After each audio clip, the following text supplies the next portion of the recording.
Assalamualaikum warahmatullahi wabarakatuh, selamat datang di tangan Nyai. Apa kabar? Semoga kalian semua selalu dalam keadaan sehat dan bahagia, ya. Sebelum lanjut, jangan lupa dukung kami dengan klik tombol subscribe, dan komen hadir untuk absennya. Selamat menonton. Udara desa Sidomulyo selalu membawa aroma tanah kering dan debu yang mengejek. Bukan karena kemarau panjang, melainkan seolah-olah seluruh desa sepakat untuk tidak menyiram kehidupan di atas lahan yang didiami Bima. Pondok kayu di punggung bukit itu, tempat tinggal satu-satunya milik Bima, berdiri miring seakan menanti hembusan angin yang cukup kuat untuk merobohkannya. Dindingnya yang berlumut dan atap rumbia yang compang-camping menjadi penanda visual paling jelas tentang status pemuda tersebut di mata komunitas. Setiap pagi, saat matahari merayap di atas cakrawala, menorehkan garis jingga palsu penuh harapan, Bima sudah merasakan tatapan menghakimi. Sorot mata para tetangga lebih tajam daripada pisau dapur tumpul. Dirinya bukan sekadar miskin, ia adalah tumbal ejekan, personifikasi kegagalan yang sengaja dipelihara oleh desa agar penduduk lain merasa sedikit lebih baik tentang nasib masing-masing. Pria muda itu mengenakan kemeja usang berwarna biru laut pudar, warisan almarhum ayah, dan celana panjang yang ditambal di banyak tempat. Fisiknya sebenarnya kuat, terbentuk dari kerja keras tak kenal lelah membelah kayu dan memanggul beban, tetapi kekuatan fisik itu tidak berarti apa-apa ketika berhadapan dengan kekuatan uang dan status sosial. Hari itu adalah puncak musim panen. Seluruh desa berkumpul di balai utama, merayakan kelimpahan padi. Sebuah pesta yang menjadi ajang pamer kekayaan dan koneksi. Bima datang bukan untuk berpesta, melainkan untuk sebuah misi yang mempertaruhkan martabat terakhirnya, meminta pekerjaan tetap dari Pak Tirtayasa, juragan tanah paling berpengaruh di Sidomulyo. Juragan besar itu juga merupakan ayah dari Sinta, gadis yang diam-diam dicintai Bima sejak masa sekolah dasar. Jantung Bima berdebar liar, memukul rusuknya seperti genderang perang yang kalah. Ia bergerak ke tengah keramaian. Suara tawa riang dan musik gamelan tiba-tiba terasa seperti suara ejekan yang diperkuat 1000 kali lipat. Lihat siapa yang datang, hantu kelaparan dari bukit. Seruan bernada mengolok-olok itu berasal dari Aditya, putra semata wayang Pak Tirtayasa, seorang pemuda berwajah arogan dengan pakaian sutra mahal. Tawa pecah di sekeliling Aditya. Mereka tertawa, bukan dengan kegembiraan, tetapi dengan rasa superioritas yang menjijikkan. Bima mencoba mengabaikan cercaan itu. Langkahnya mantap menuju meja di mana Pak Tirtayasa duduk, tampak megah seperti raja lokal. Sinta, yang duduk di samping ayahnya, terlihat sedikit menunduk.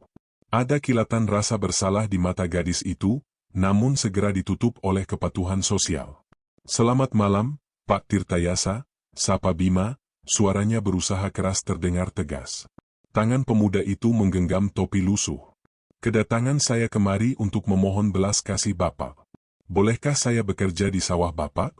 Saya janji akan bekerja lebih keras dari siapapun."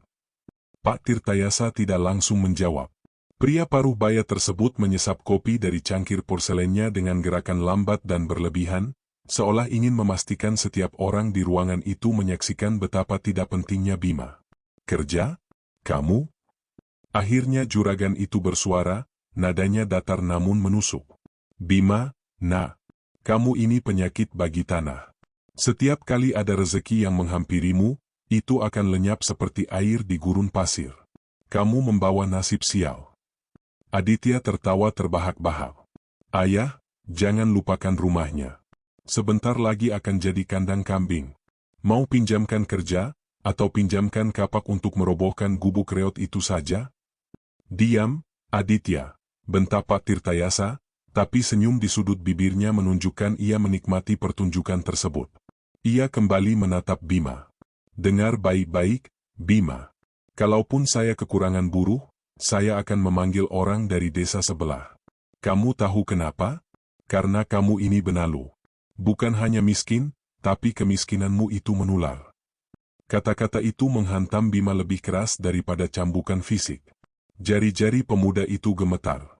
Rasa sakit yang terkumpul bertahun-tahun seakan menemukan titik kulminasi. Ia merasakan panas membara di wajahnya. Ini bukan sekadar penolakan kerja, ini adalah penolakan eksistensi. Dan jangan pernah berpikir untuk mendekati putri saya, lanjut Pak Tirtayasa, kini suaranya meninggi agar semua orang mendengarkan. Sinta adalah bunga bangsawan, layak disandingkan dengan pemuda seperti Aditya, yang memiliki masa depan, bukan sampah seperti dirimu yang hanya membawa aib. Pergi dari sini. Kau merusak suasana pesta. Sinta akhirnya mengangkat kepala. Tatapannya bertemu pandangan Bima selama sepersekian detik. Sebuah tatapan yang penuh dengan permintaan maaf, ketidakberdayaan, dan, yang paling menyakitkan, persetujuan diam-diam terhadap keputusan ayahnya. Di mata gadis itu, Bima hanyalah ilusi masa lalu yang harus dilupakan demi kenyamanan hidup. Disitulah Bima mencapai batas toleransinya. Rasa sakit berubah menjadi sesuatu yang jauh lebih gelap, dendam yang mendidih dan keinginan untuk menghilang. Ia menyadari bahwa di mata mereka, kehadirannya adalah kesalahan.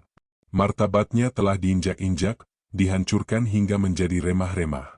Bima tidak lagi bisa bernapas.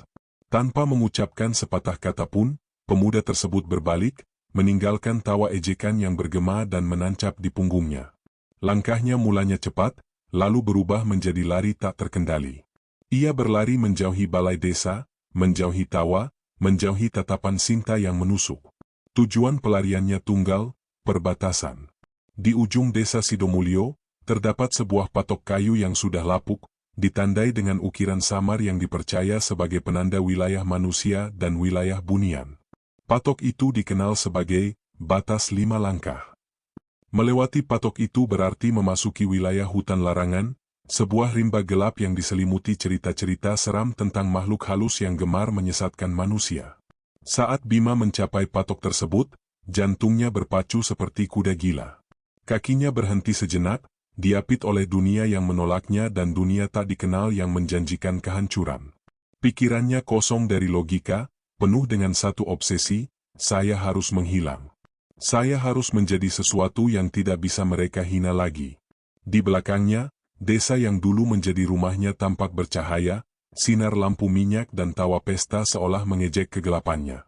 Bima mendongak ke langit yang diselimuti bintang, dan bisikan keputusasaan muncul dari kedalaman jiwanya.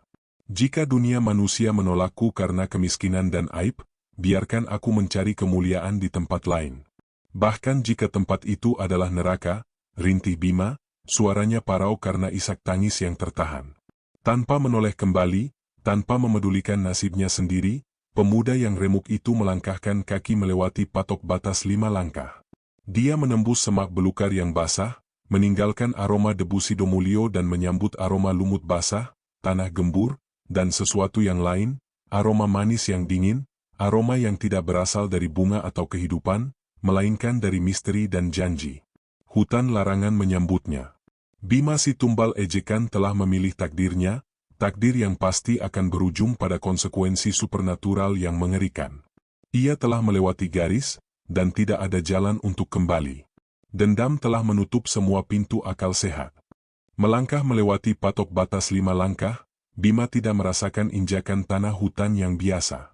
Permukaan di bawah kakinya terasa lebih empuk, seperti berjalan di atas lumut tebal yang tak terjamah matahari. Udara, yang tadinya dipenuhi kehangatan sisa hari, mendadak membeku, menusuk paru-paru pemuda itu dengan hawa dingin yang asing. Malam telah jatuh, tetapi kegelapan yang menyambut Bima terasa lebih pekat, bukan karena kurangnya bintang, melainkan karena keheningan yang menyesakkan. Rimba di sekelilingnya bukan sekadar kumpulan pohon tua.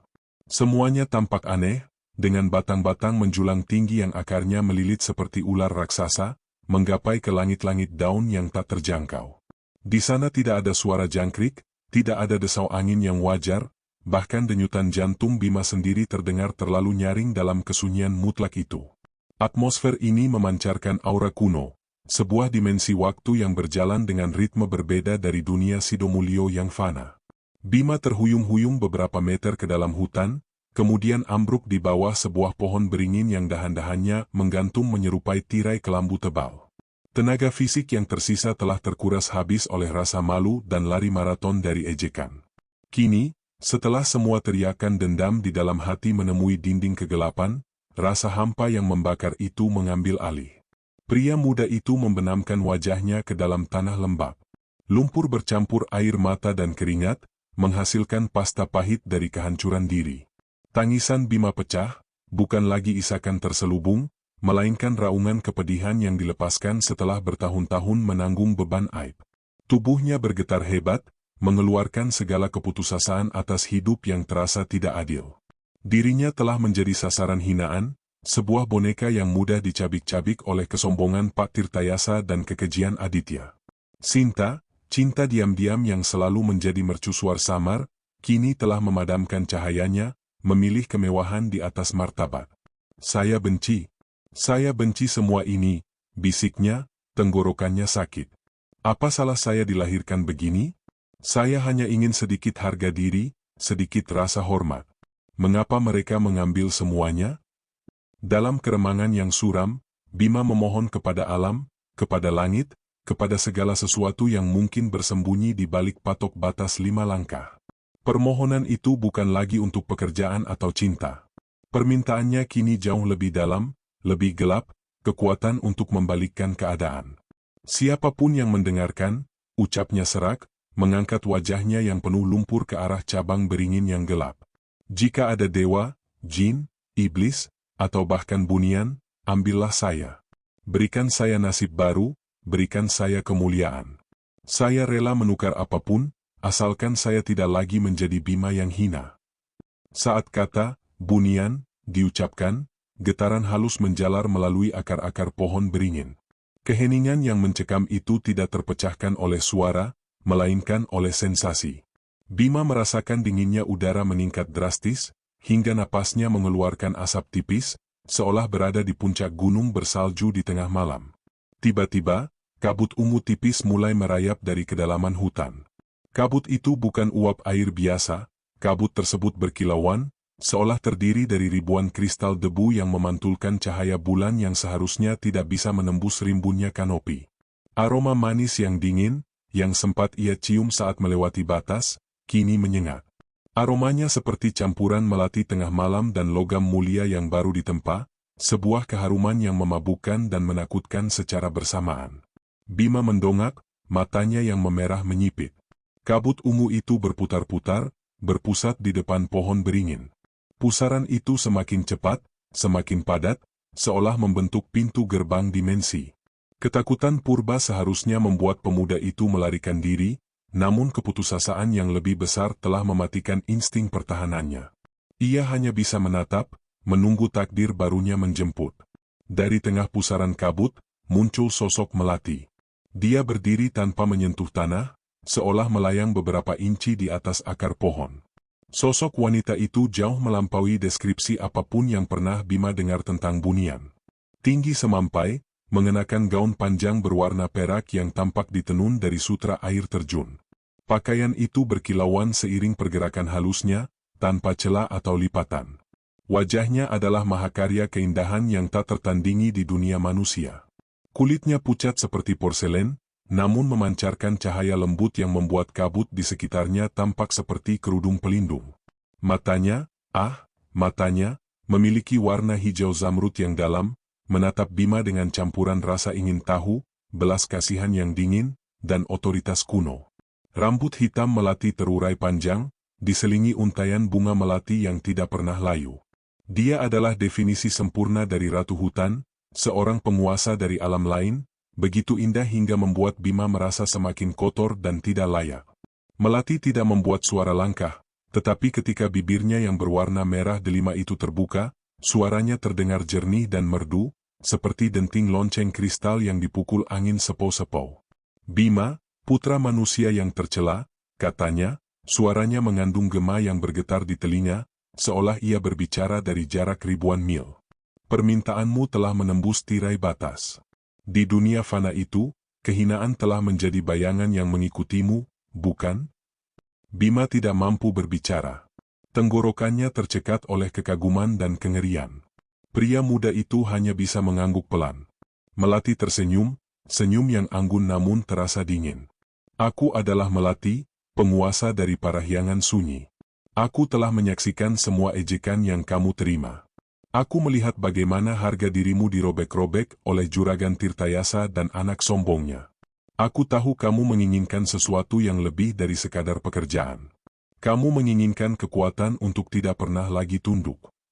Kata-kata itu, diucapkan oleh entitas supernatural, terdengar jauh lebih nyata daripada semua janji palsu yang pernah didengar Bima di Sidomulyo. Apa yang kau inginkan dariku? Bima berhasil mengeluarkan pertanyaan, suaranya gemetar. Melati memajukan satu langkah, dan Bima merasakan tarikan energi yang luar biasa.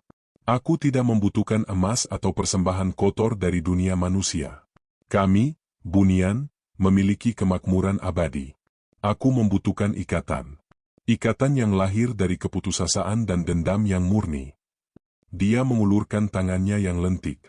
Jari-jari tersebut seputih gading dan dihiasi dengan cincin perak berukir rumit yang tampak memancarkan cahaya internal. Jadilah suamiku, Bima. Tinggalkan dirimu yang lama. Tinggalkan semua aib, semua kenangan pahit itu. Bersamaku, kamu akan menjadi Bima yang baru, terhormat, kuat, disegani. Di parahyangan sunyi, kata-katamu akan menjadi hukum, dan tidak akan ada yang berani merendahkanmu. Janji itu merasuk ke dalam relung hati Bima yang paling gelap. Kehormatan, kekuatan, respek. Semua yang tidak pernah bisa diberikan oleh desa Sidomulyo. Rasa dendam Bima berteriak-teriak setuju, membungkam suara kecil yang memperingatkan bahaya di balik transaksi mistis ini. Syaratnya, tanya Bima, sekarang lebih tenang, dikendalikan oleh api hasrat yang baru. Hanya dua, jawab Melati, matanya bersinar. Pertama, kamu akan menikahiku dan hidup selamanya di duniaku. Kamu akan mendapatkan segalanya, kekayaan, kekuatan, dan cintaku yang abadi. Kedua, kamu tidak boleh pernah menoleh ke belakang. Kamu harus melupakan dunia manusia, melupakan Sidomulyo, melupakan aibmu, dan terutama, melupakan semua orang yang pernah menghinamu. Jangan pernah mencoba kembali, jangan pernah mencoba menjalin hubungan lagi dengan dunia fana itu. Melati menjelaskan bahwa ikatan Bunian adalah abadi dan menjaga keseimbangan. Jika Bima kembali atau melanggar perjanjian, konsekuensinya bukan hanya kematian fisik, tetapi penarikan jiwanya ke dalam alam Bunian secara paksa, menjadikannya budak tanpa ingatan, selamanya terperangkap di antara dua dunia. Pikirkan baik-baik, desak Melati, meskipun dalam nadanya terdapat keyakinan bahwa Bima sudah tidak punya pilihan. Hidupmu di sana adalah kesengsaraan yang tak berujung. Di sini, kamu adalah raja. Pilih kehormatan, atau kembali dan hadapi cemoohan mereka lagi, sampai kamu mati sebagai orang hina. Pilihan itu terasa sangat mudah bagi Bima yang hancur. Bayangan wajah Angku Aditya dan tatapan pengkhianatan Sinta kembali memenuhi benaknya. Kenapa harus kembali ke dunia yang telah meludahinya? Tidak ada yang menahannya, kecuali perhaps adiknya, Rina, yang kini ditinggalkan sendiri. Sebuah dorongan egois, didorong oleh amarah yang membakar, mengambil keputusan. Jika Bima menjadi kuat dan mulia di alam Bunian, mungkin suatu saat nanti, ia bisa membantu Rina dari jauh. Tetapi saat ini, yang terpenting adalah pelarian dari rasa malu. Saya terima, kata Bima, suaranya terdengar mantap, mengandung sumpah yang berat. Pria muda itu mengulurkan tangannya yang gemetar, penuh dengan kotoran dunia manusia, ke arah tangan Melati yang bersih dan bercahaya. Saat kulit mereka bersentuhan, Bima merasakan ledakan energi. Bukan panas, melainkan sensasi dingin yang mematikan, mengalir dari jari-jari Melati, menembus lengan, dan menjalar hingga ke inti jantungnya. Rasanya seperti dibaptis oleh es. Tubuhnya serasa dibersihkan dari semua kotoran, semua kelemahan, semua kehinaan. Rasa sakit batin yang menahun langsung mereda, digantikan oleh ketenangan yang menenangkan dan rasa kekuatan yang baru lahir. Kabut ungu di sekeliling mereka meledak dalam semburan cahaya keemasan. Dalam sekejap mata, pohon-pohon di sekitar mereka, yang tadinya gelap dan menakutkan, berubah. Daunnya kini tampak berwarna perak, batang-batangnya dihiasi untayan kristal yang bersinar redup. Tanah di bawah mereka menjadi hamparan rumput sutra yang hijau zamrud. Bima menyadari bahwa dirinya tidak lagi berada di hutan larangan milik desa Sidomulyo, tetapi di perbatasan sejati Parahyangan Sunyi. Selamat datang, suamiku, bisik Melati. Senyumnya kini sedikit lebih hangat, namun tetap menyimpan rahasia. Mulai sekarang, Bima, kamu telah lahir kembali. Mari kita lupakan semua aib itu. Jangan pernah menoleh ke belakang. Melati memimpin, dan Bima, kini berdiri tegak dengan perasaan sombong yang berbahaya di dadanya, mengikuti tanpa ragu. Pria muda itu tidak melihat ke belakang, tidak memikirkan Rina atau pondok reotnya. Yang Bima lihat hanyalah cahaya keemasan di depan, janji kehormatan yang ia tukar dengan kemanusiaannya. Di belakangnya, patok batas 5 langkah menghilang sepenuhnya, ditelan oleh kabut tebal yang kini menjulang tinggi, menjauhkan Bima selamanya dari dunia manusia yang telah menolaknya. Sebuah takdir baru, abadi, dan sangat berbahaya baru saja dimulai. Cahaya keemasan yang memancar dari titik perbatasan itu bukan berasal dari sumber tunggal, melainkan dari keseluruhan matriks alam. Setiap helai rumput, setiap tetesan embun, dan bahkan udara yang dihirup terasa mengandung partikel gemerlap yang hidup. Melati bergerak di depan, sosok anggunnya meluncur di atas hamparan rumput sutra tanpa meninggalkan jejak.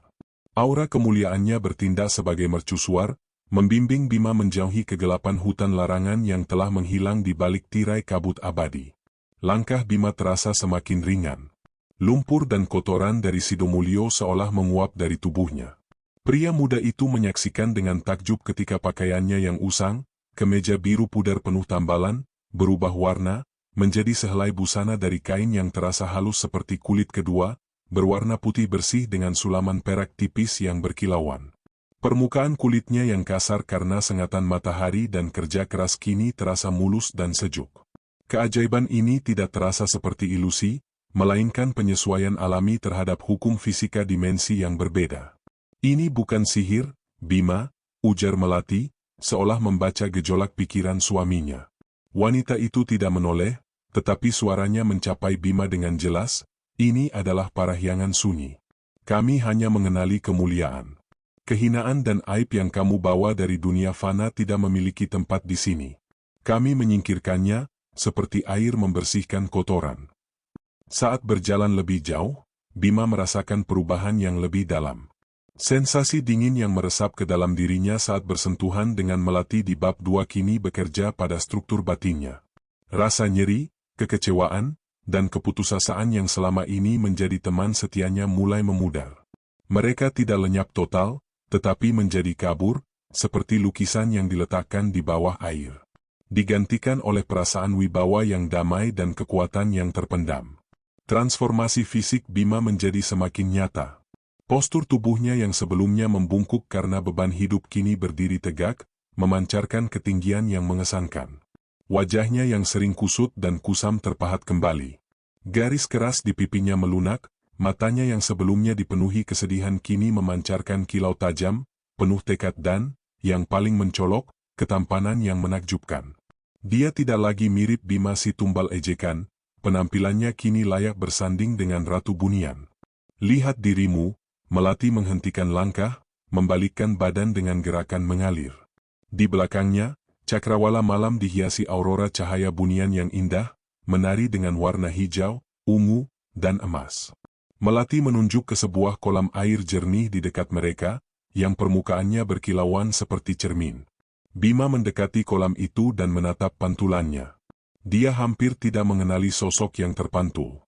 Pria di cermin itu memiliki kulit sebersih batu giok, rambutnya tampak lebih gelap dan jatuh bergelombang di bahu, dan yang paling mencengangkan, di dadanya, tempat jantungnya berdetak, terdapat cahaya samar yang berkelip di bawah kain bajunya, sebuah inti energi yang tidak dimiliki manusia biasa.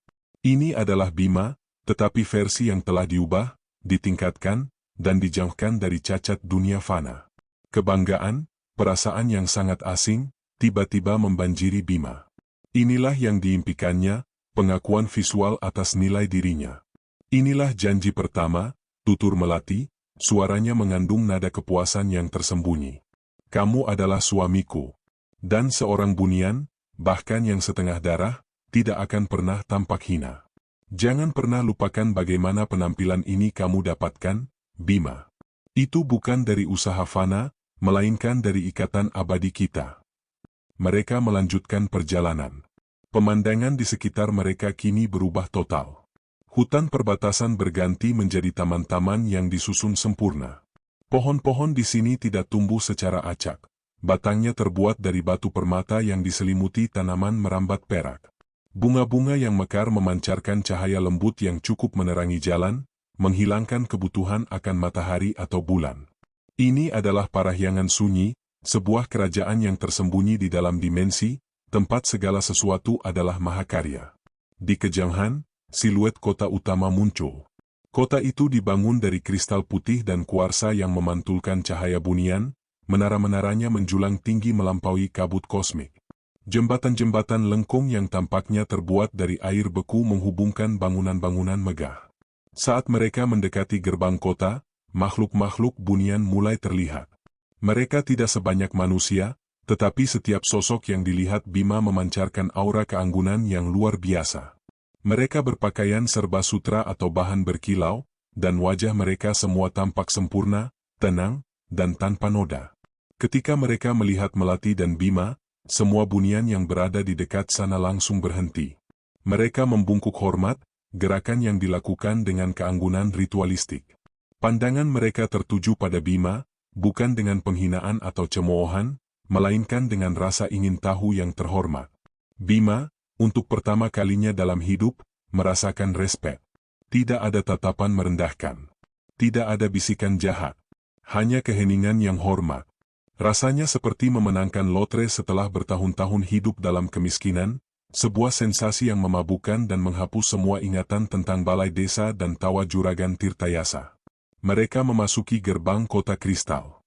Bunian penjaga, yang memegang tombak tipis yang berkilauan, menyambut mereka dengan hormat yang mendalam, memanggil Melati sebagai ratu dan Bima sebagai tuan pangeran. Tuan pangeran. Gelar itu berputar manis di lidah Bima, terasa lebih nyata daripada nama kelahirannya. Mereka menghormatimu, bisik Melati, membiarkan suaminya menikmati momen itu. Di sini, kamu memiliki segalanya. Sekarang, ingatlah sumpah kedua. Nada bicara wanita itu mendadak menjadi serius, seperti gesekan baja. Mereka tiba di istana utama, sebuah struktur paling indah yang pernah dibayangkan Bima, dengan dinding tembus pandang dan pilar yang berdenyut dengan energi kebiruan. Di dalam kamar yang disiapkan untuk mereka, ruangan yang lebih besar dari seluruh pondok Bima, dihiasi permadani sutra dan perabotan yang terbuat dari perak murni, Melati menghadap Bima sekali lagi. Perjanjian ini adalah tentang keseimbangan. Melati mengingatkan, menatap mata Bima dengan intensitas yang menggetarkan jiwa. Duniaku memberimu segalanya yang kamu dambakan, sebagai imbalan atas pengabaian total terhadap duniamu yang lama. Setiap kali kamu memikirkan mereka, desa itu, aibmu, atau bahkan adiknya, kamu menciptakan celah di tirai batas. Jika celah itu semakin lebar, lanjut Melati, bergerak mendekat hingga Bima bisa merasakan dinginnya napas bunian itu, kekuatan kami akan terganggu, dan kamu akan ditarik kembali ke dalam kehinaan. Lebih buruk, jika kamu mencoba kembali ke dunia manusia, atau menggunakan kekuatan yang kuberikan untuk memengaruhi nasib mereka, ikatan ini akan pecah. Dan saat itu terjadi, aku akan datang sendiri, dan yang kuambil bukan hanya nyawamu, Bima. Aku akan mengambil alasan mereka untuk hidup damai, sebagai ganti dari pengkhianatanmu. Ancaman itu diucapkan dengan nada tenang, tanpa amarah, tetapi dinginnya kata-kata tersebut mengukir ketakutan baru di hati Bima. Kekuatan yang didapatnya datang dengan harga yang sangat tinggi. Dia harus benar-benar menghapus masa lalu demi masa depan yang mulia ini. Bima mengangguk. Saya mengerti, Ratu. Saya tidak akan menoleh. Sidomulyo sudah mati bagi saya. Bima yang dulu sudah terkubur di bawah patok batas 5 langkah. Melati tersenyum lagi, senyum yang kali ini mencapai matanya. Bagus, karena mulai hari ini, kamu bukan lagi Bima si tumbal ejekan. Kamu adalah Bima, Pangeran Parahyangan Sunyi, suamiku, dan calon penguasa yang akan kucintai selamanya.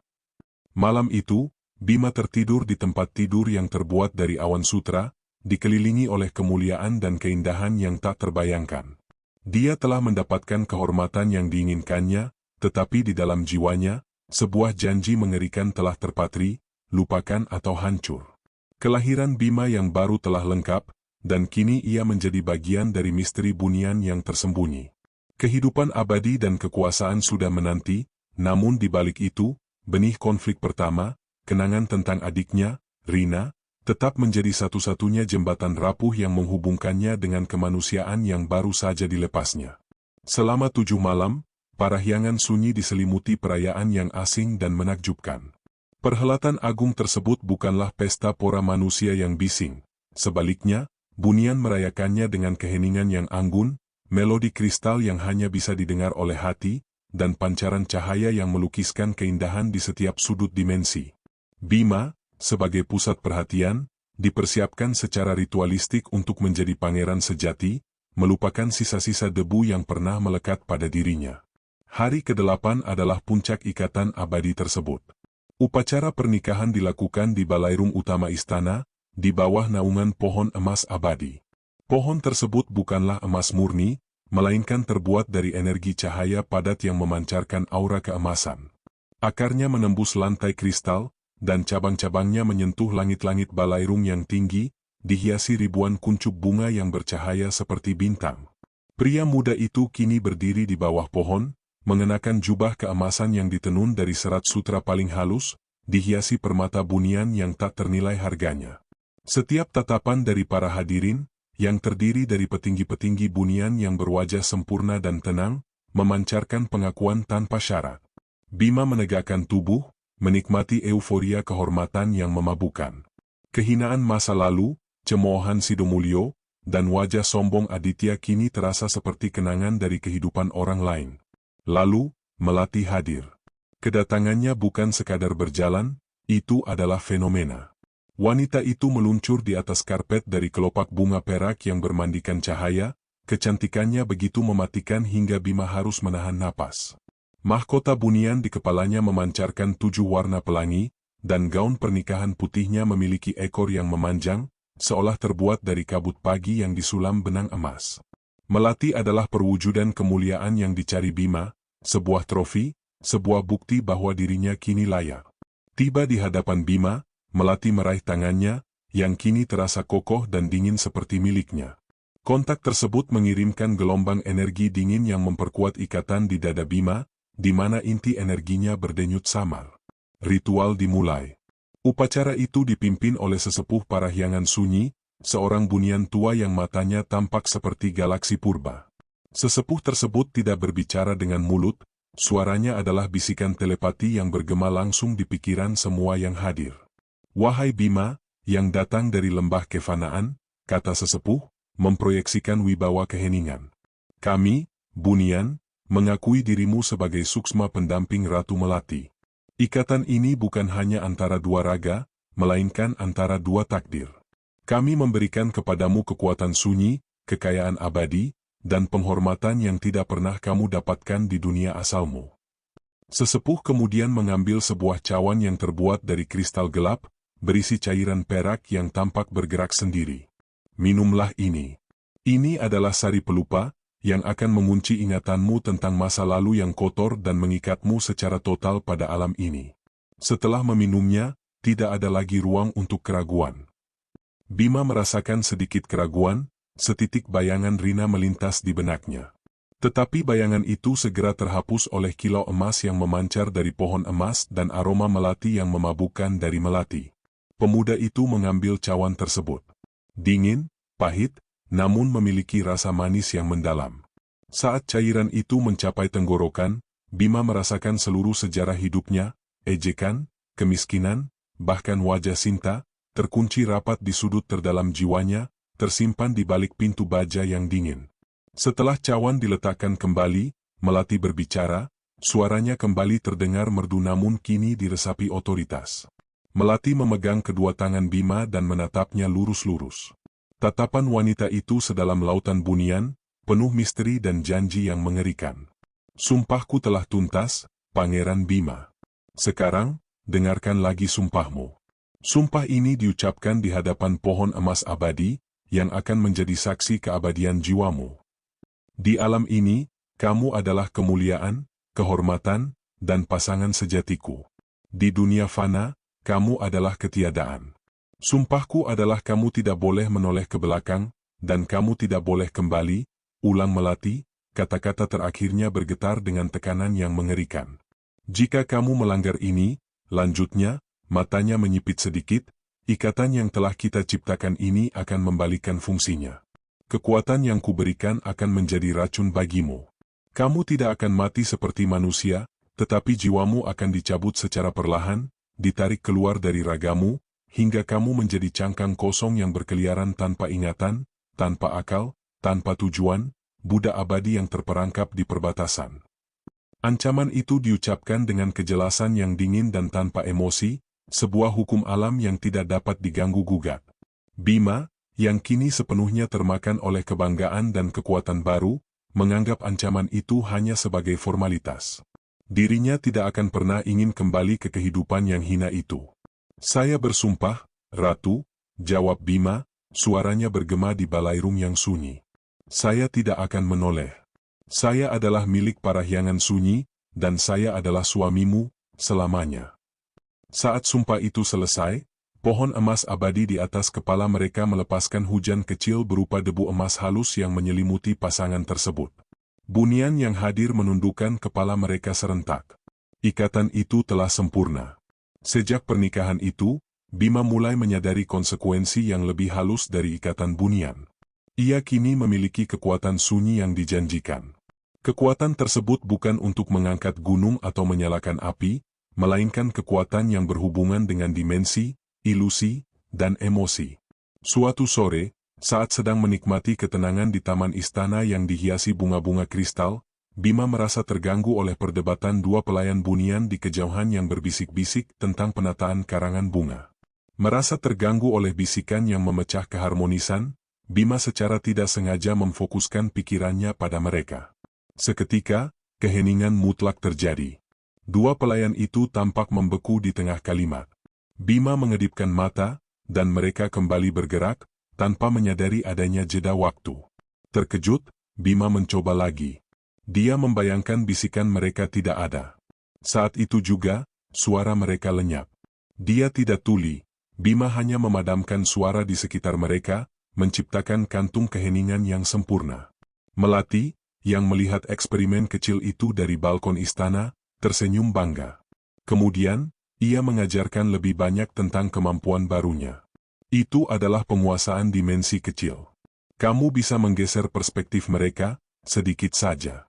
Kamu bisa membuat dirimu tidak terlihat, bukan dengan menghilang, melainkan dengan membuat mereka tidak menyadari kehadiranmu. Melati juga menjelaskan bahwa Bima kini memiliki kemampuan untuk merasakan penderitaan emosional di dunia manusia, meskipun samar-samar. Ikatanmu pada bumi belum sepenuhnya terputus. Emosi yang kuat, terutama keputusasaan, ketakutan, atau kebencian, dapat menembus tirai batas. Itu adalah sisa dari darah fana yang kamu bawa. Kemampuan merasakan emosi inilah yang menjadi jebakan pertama. Malam-malam yang damai di Istana Kristal seringkali dipecahkan oleh getaran samar kebencian, kecemburuan, dan kesengsaraan yang berasal dari dimensi yang berbeda. Pada awalnya, Bima mengabaikannya. Getaran itu terasa jauh dan tidak penting, tetapi secara bertahap, perasaan itu mulai menarik perhatiannya. Bima menduga, perasaan negatif yang kuat itu berasal dari Sidomulyo. Mungkin dari Juragan Tirtayasa yang tamak, atau dari Aditya yang sombong, atau bahkan dari Sinta yang kini harus menanggung kehidupan tanpa cinta.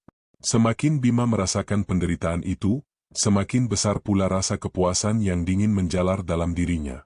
Dirinya tidak perlu melakukan apa-apa. Hukuman bagi para penghinanya datang dengan sendirinya. Di tengah kemuliaan abadi Parahyangan Sunyi, Bima mulai mengembangkan obsesi berbahaya, mengintip ke dunia fana untuk menikmati pembalasan tanpa harus melanggar sumpah. Kebanggaan barunya telah menjadi racun yang lebih mematikan daripada kehinaan masa lalunya.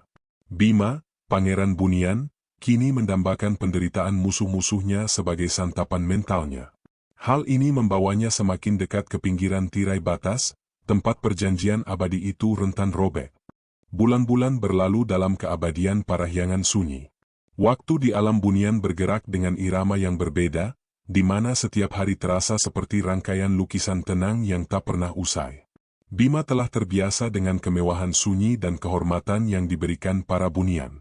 Gelar pangeran bukan lagi sekadar julukan, itu telah menjadi identitas yang meresap ke dalam jiwanya yang telah diubah. Hubungannya dengan melati adalah simbiosis yang unik. Sang Ratu Bunian itu tidak menuntut cinta yang membara seperti dalam dongeng manusia, melainkan kesetiaan dimensi. Melati memperlakukannya dengan rasa hormat, mengajarkan seluk-beluk kekuatan sunyi, dan membimbingnya dalam protokol istana yang anggun. Dalam setiap interaksi, Melati mengingatkan Bima bahwa kemuliaan ini adalah hasil dari perjanjian abadi. Kehidupan Bima adalah keindahan yang sempurna, tetapi terasa seperti sangkar berlapis emas. Meskipun kekacauan emosional Sidomulyo telah dibersihkan oleh Sari Pelupa, kekuatan sunyi yang baru diperoleh Bima memberinya kemampuan untuk merasakan getaran emosi intens dari dunia fana. Getaran tersebut, yang biasanya diabaikan oleh bunian sejati, terasa oleh Bima karena ia masih membawa sisa darah manusia. Pada mulanya, Bima hanya merasakan kebisingan latar belakang, seperti dengungan rendah yang jauh. Namun, seiring waktu, ia belajar memfokuskan kekuatan itu, menyaring getaran dari sumber tertentu. Fokusnya selalu tertuju ke arah Sidomulyo. Suatu sore, saat Melati sedang menghadiri rapat Dewan Bunian, Bima menyelinap ke sayap terpencil istana, sebuah ruang yang dikenal sebagai paviliun refleksi. Ruangan tersebut memiliki sebuah cekungan batu giok besar di tengahnya, yang selalu diisi oleh air jernih yang tenang. Bunian menggunakannya untuk meditasi dan melihat aliran dimensi. Bima duduk di tepi cekungan, memfokuskan pikirannya. Dia membiarkan kekuatan sunyinya menyentuh permukaan air giok, menyalurkan energi menuju batas tirai kabut. Perlahan, permukaan air itu tidak lagi memantulkan atap kristal paviliun, ia mulai beriak, dan warnanya berubah menjadi gelap, seperti minyak. Air itu bertindak sebagai cermin air fana. Gambar pertama yang muncul adalah pemandangan balai desa Sidomulyo. Tempat yang sama di mana Bima terakhir kali dipermalukan. Namun, suasananya kini jauh dari hiruk-pikuk kesombongan Juragan Tirtayasa. Pemandangan itu menunjukkan Juragan Tirtayasa, yang dulu begitu gagah dan arogan, kini tampak keriput dan kelelahan. Usahanya mengalami kegagalan panen yang bertubi-tubi, dan rumor yang tersebar di desa, yang dapat Bima dengar samar-samar melalui kekuatan sunyinya, adalah bahwa juragan itu dikutuk. Kekayaan yang dulu dipamerkan kini terkikis, digantikan oleh rasa putus asa. Bima merasakan gelombang kepuasan yang dingin menusuknya. Itu bukan kegembiraan manusia, melainkan rasa pembalasan yang terlegitimasi, sensasi yang jauh lebih memuaskan daripada memukul balik Juragan Tirtayasa secara fisik. Kemudian, cermin itu bergeser, menunjukkan Aditya. Pria sombong yang dulu merebut Sinta itu kini tampak linglung. Aditya terlihat berdebat hebat dengan ayahnya. Ternyata, pernikahan dengan Sinta tidak membawa kebahagiaan. Aditya, yang mengandalkan warisan ayahnya, kini hidup dalam kesulitan finansial, dan wajah Sinta, wanita yang pernah Bima cintai, memancarkan kekecewaan yang mendalam. Bima memperhatikan Sinta. Wanita itu tidak lagi terlihat bercahaya seperti saat mereka muda, wajahnya tampak lesu, matanya kosong. Sinta telah menukar cinta Bima yang tulus dengan kekayaan Aditya yang palsu, dan kini, Sinta harus menuai penyesalan. Pembalasan yang manis. Itulah yang dirasakan Bima. Kehinaan yang ia rasakan dulu kini dibayar lunas oleh penderitaan nyata para penghinanya. Bima menyadari bahwa keberadaannya di Parahyangan Sunyi secara tidak langsung telah menciptakan getaran dimensi yang menyebabkan nasib buruk menimpa mereka. Alam telah menyeimbangkan dirinya. Pria muda itu menghabiskan waktu berjam-jam di paviliun refleksi, mengintip dan menikmati setiap momen penderitaan yang dilihatnya. Obsesi ini menjadi kebiasaannya. Itu adalah satu-satunya cara Bima untuk terhubung dengan dunia yang menolaknya, namun kini dunia itu berlutut pada kekuatannya yang tersembunyi. Namun, di tengah kesenangan yang dingin ini, cermin air terkadang menangkap bayangan lain, bayangan Rina. Adik perempuannya, Rina, yang selalu Bima lindungi. Rina masih tinggal di pondok reot mereka, kini sendirian. Wajah Rina terlihat kurus, dan mata gadis muda itu sering menatap ke arah hutan larangan dengan ekspresi sedih dan bingung. Rina tidak menghina Bima. Rina adalah satu-satunya alasan mengapa Bima sempat ragu sebelum meminum sari pelupa. Setiap kali Bima melihat Rina, rasa dingin yang memuaskan itu menghilang, digantikan oleh tusukan rasa bersalah yang samar. Rasa bersalah ini adalah satu-satunya emosi manusia yang tidak bisa sepenuhnya diredam oleh kekuatan bunian. Sari Pelupa mengunci aib dan dendam, tetapi cinta tulus Bima kepada adiknya tetap menjadi celah dalam pertahanan spiritualnya. Pada suatu malam, saat Bima sedang terfokus pada Juragan Tirtayasa yang berdebat dengan rentenir, ia merasakan kehadiran Melati di belakangnya. Ratu Bunian itu berdiri tanpa suara, memancarkan aura dingin yang terasa seperti embun beku. "Kamu terlalu sering mengunjungi paviliun refleksi, Pangeran Bima," suara Melati terdengar sangat lembut, tetapi mengandung ancaman yang tersembunyi. "Mengapa kamu melihat dunia yang telah kamu tinggalkan? Bukankah kemuliaan di sini lebih dari cukup?" Bima menoleh, berusaha menyembunyikan getaran rasa bersalah yang dirasakannya dari pantulan Rina beberapa waktu lalu. "Saya hanya mengamati, Ratu. Saya menikmati pembalasan tanpa harus melanggar sumpah. Mereka menderita, dan itu adalah bukti bahwa parahyangan sunyi lebih unggul dari dunia fana mereka." Melati mendekati cermin air, yang permukaannya kini menampilkan gambar Aditya sedang mabuk. Dengan gerakan halus jari buniannya, Melati membuat permukaan air itu beriak, mengaburkan gambar. "Pembalasan adalah milikku, bukan milikmu," ujar Melati, matanya yang hijau zamrud menatap tajam. "Kamu adalah suamiku, kehormatanmu adalah kehormatanku. Kamu tidak perlu menikmati kehancuran mereka secara pribadi. Itu hanya akan menarik jiwamu kembali ke ikatan bumi yang kotor." Melati memegang tangan Bima yang kini tampak elegan. "Setiap kali kamu terhubung secara emosional dengan dunia itu, bahkan melalui kepuasan atau dendam, kamu melemahkan tirai batas. Kamu membuat celah yang mungkin dilalui oleh hal-hal yang tidak menyenangkan.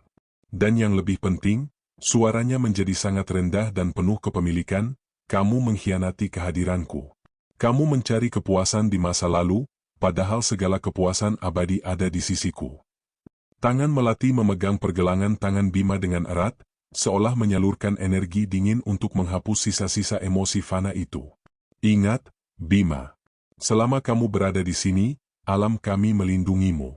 Tetapi jika kamu terus menoleh, kamu bukan hanya menghancurkan dirimu. Kamu akan menghancurkan keseimbangan yang telah kita ciptakan." Melati tidak lagi tersenyum. Keindahan wajahnya kini tercemar oleh ekspresi kekhawatiran yang dingin. "Jangan paksa aku untuk menutup tirai batas secara permanen, Pangeran. Itu akan merobek apapun yang tersisa darimu yang masih terikat pada bumi."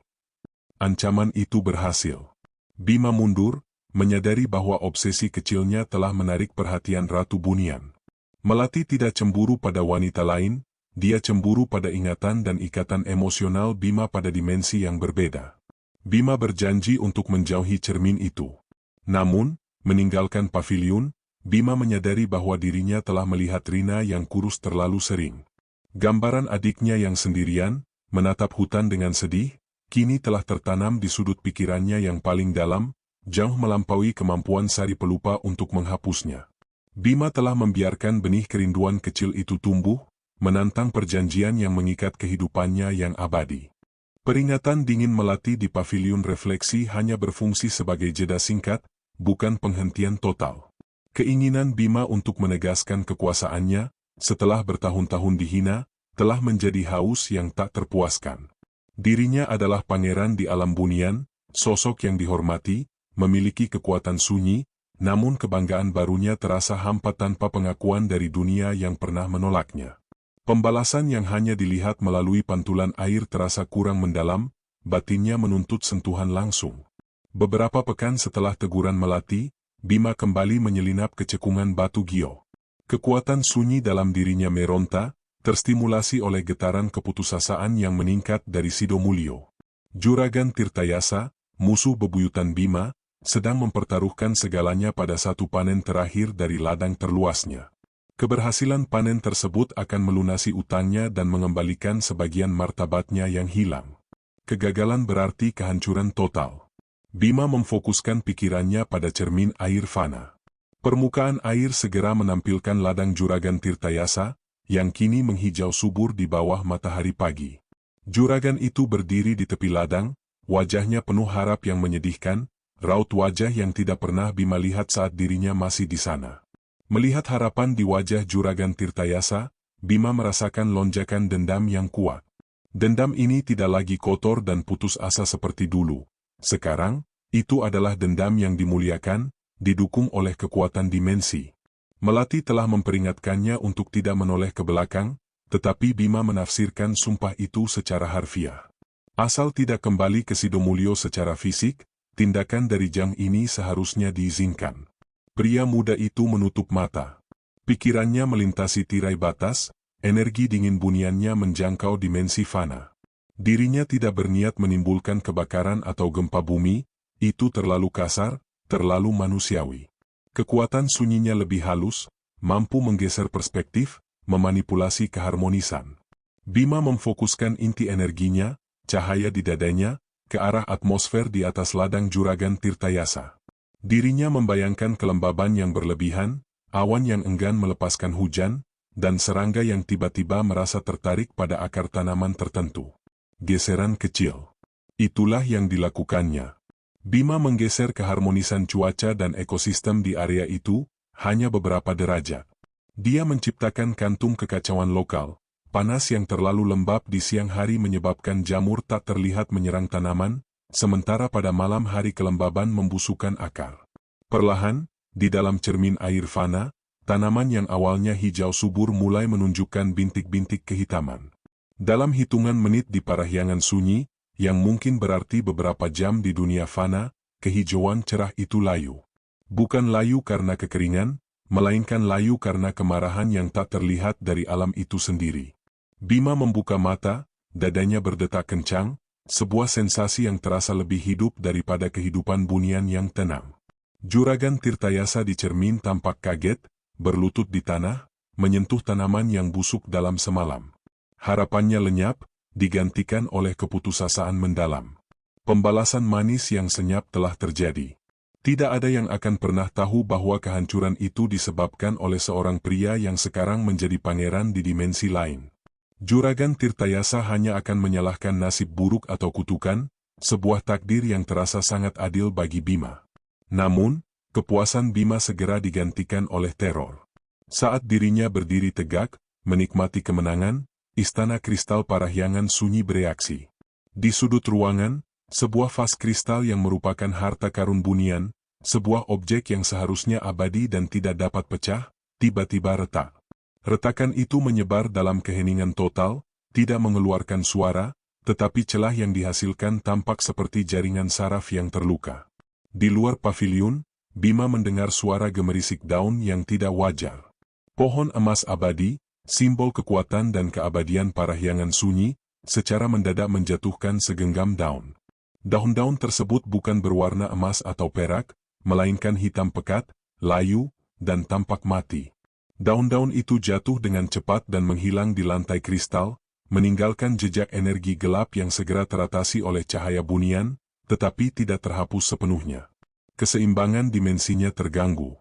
Bima tidak hanya menggunakan kekuatan, Bima telah menarik energi bunian dan menyuntikkannya ke alam fana, menciptakan reaksi balasan yang merusak di parahyangan sunyi. Sebelum Bima sempat melangkah pergi, Melati muncul. Wanita itu tidak lagi hanya khawatir. Wajah cantiknya kini tampak beku, matanya memancarkan kemarahan sedingin es yang tidak Bima duga. Melati telah merasakan gejolak energi itu dari Jang. Kamu telah melakukannya. Suara Melati bernada datar, tetapi setiap kata terasa seperti es yang menghantam. Kamu tidak hanya melihat, tetapi kamu mengambil tindakan. Kamu menyentuh keseimbangan yang kubangun untuk melindungi kita semua. Melati berjalan menuju tempat daun-daun hitam itu menghilang, jari-jarinya yang panjang menyentuh lantai kristal. Energi yang kamu ambil adalah energi keabadian kita. Setiap kali kamu memanipulasi nasib fana, kamu membuat parahyangan sunyi membayar harganya. Vas yang retak itu adalah simbol dari ikatan kita yang sekarang memiliki celah. Bima mencoba membela diri. Saya hanya membalas dendam yang pantas mereka terima. Saya hanya... Diam, potong Melati, nadanya tetap tenang, tetapi wibawanya memaksa Bima diam. Bukan tentang dendam, pangeran. Ini tentang keterikatan. Setiap tindakan yang kamu lakukan di sana mengikatmu kembali, memperkuat benang yang seharusnya sudah putus. Kamu mencintai kekuatanmu, ya? Kamu menyukai sensasi pembalasan? Melati mendekat, aura dinginnya menyelimuti Bima. Jika kamu terus seperti ini, aku tidak akan menutup tirai batas. Aku akan membiarkanmu menggunakannya. Biarkan dirimu mengambil dan mengambil hingga tirai batas itu robek. Dan saat itu terjadi, Bima, kamu tidak hanya kehilangan keabadianmu. Kamu akan membuka pintu bagi bunian yang lebih tua, yang tidak menyukai percampuran dimensi, untuk melihatmu. Mereka akan menganggapmu sebagai kutukan, dan mereka akan mengambil darimu, bukan hanya kehormatanmu, melainkan semua orang yang kamu sayangi di kedua alam. Ancaman itu jauh lebih serius dan spesifik. Bima tidak hanya mempertaruhkan dirinya mempertaruhkan keselamatannya di parahyangan sunyi, dan yang lebih penting, keselamatan Rina. Melati menatapnya, kesedihan yang bercampur dengan kemarahan di matanya. Aku mencintaimu, Bima. Aku memberikan segalanya, kemuliaan abadi.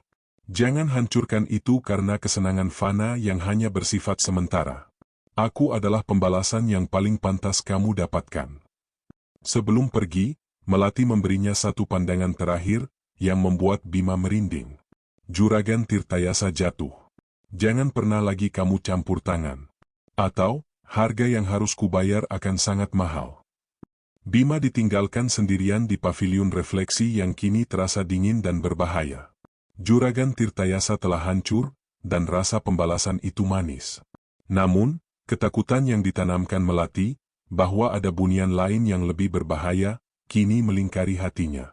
Sebelum meninggalkan cekungan giok, Bima melirik ke cermin air sekali lagi.